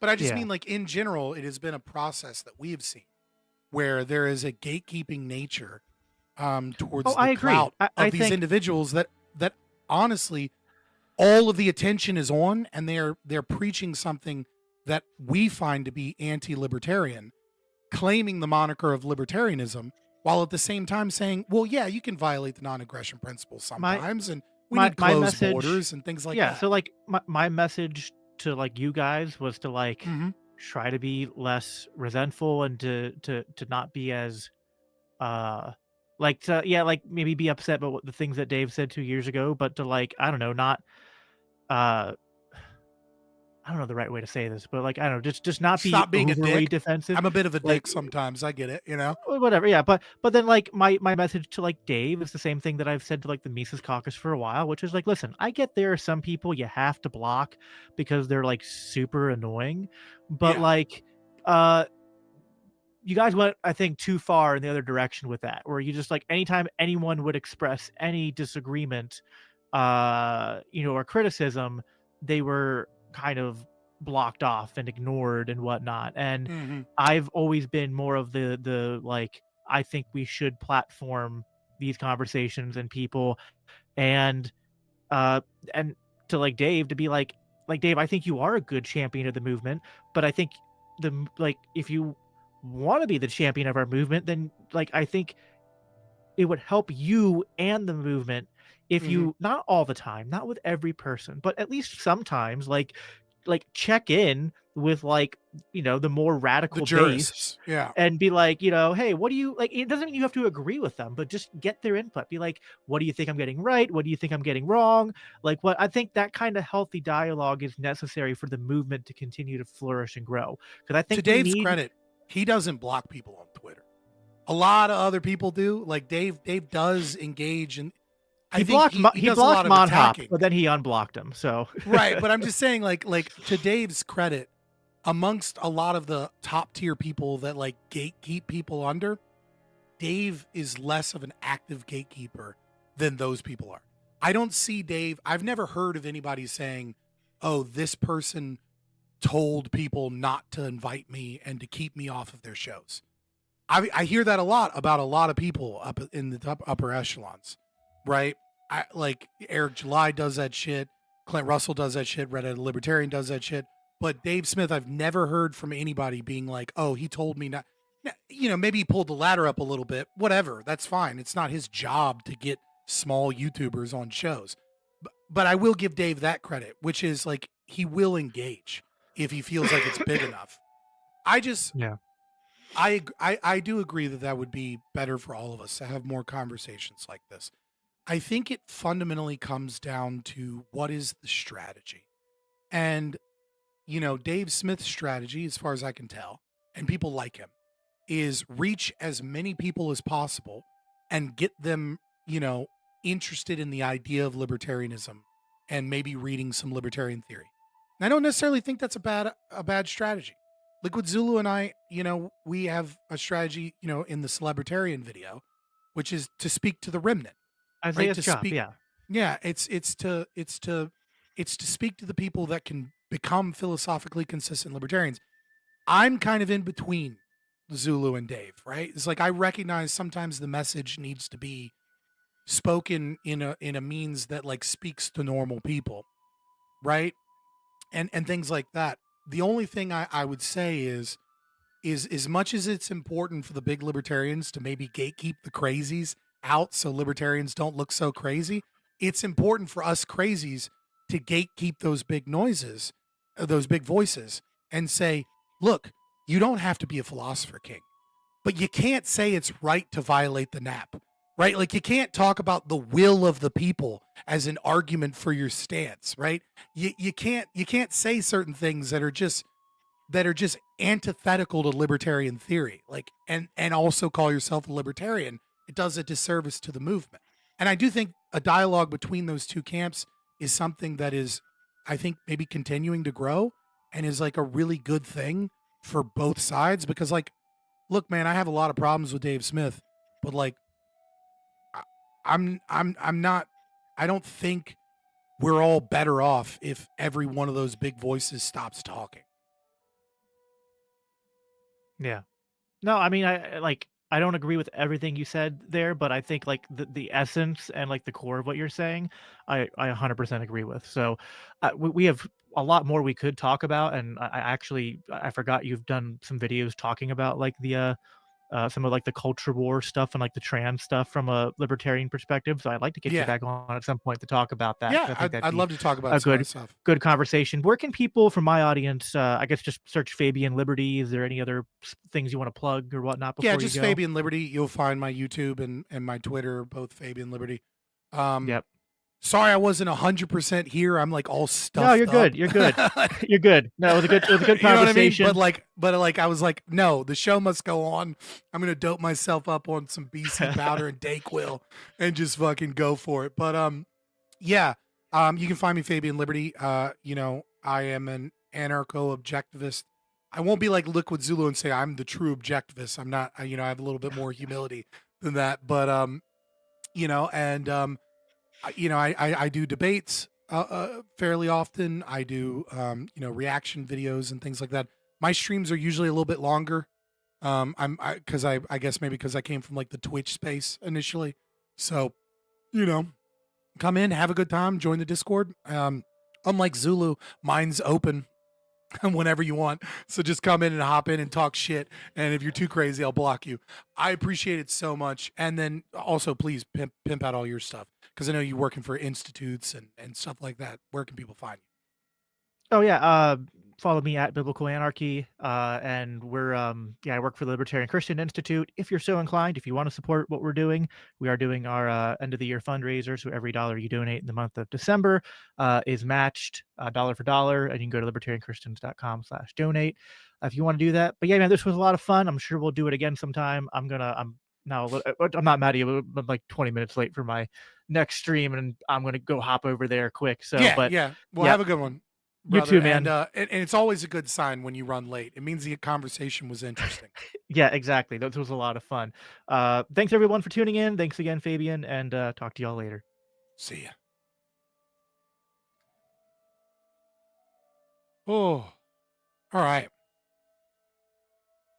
Well, like I said, it's going to be a short stream because I got to get some more rest. I feel like dog shit. I'll be back Saturday discussing objectivism with a closed objectivist. And then Sunday, I have a debate against average debate enjoyer Tyler on the FDA, and so that should be fun. And Monday will probably be Prime, and so we got some more stuff coming, boys. I appreciate you guys, but like I said, I'm kind of sick. I gotta wrap things up and get some rest and rest tomorrow. So hopefully I can feel better. Jacob Winograd states directly at the screen and questions whether or not he is being treated fairly and in good faith when the host went and grabbed his dick, took a piss, and then washed his hands. All right. Oh, I earned it right at the end? Oh, Jesus, you didn't have to do that, Stacy. I appreciate it. Yo, thank you. I was totally fine not making my dono goal just because it was a short stream and I was feeling under the weather. But I appreciate it. Thank you. I'm gonna get some rest and drink plenty of fluids. So hopefully Saturday I'm not feeling like shit. I appreciate it, Stacy. Tell your husband I said hi as well.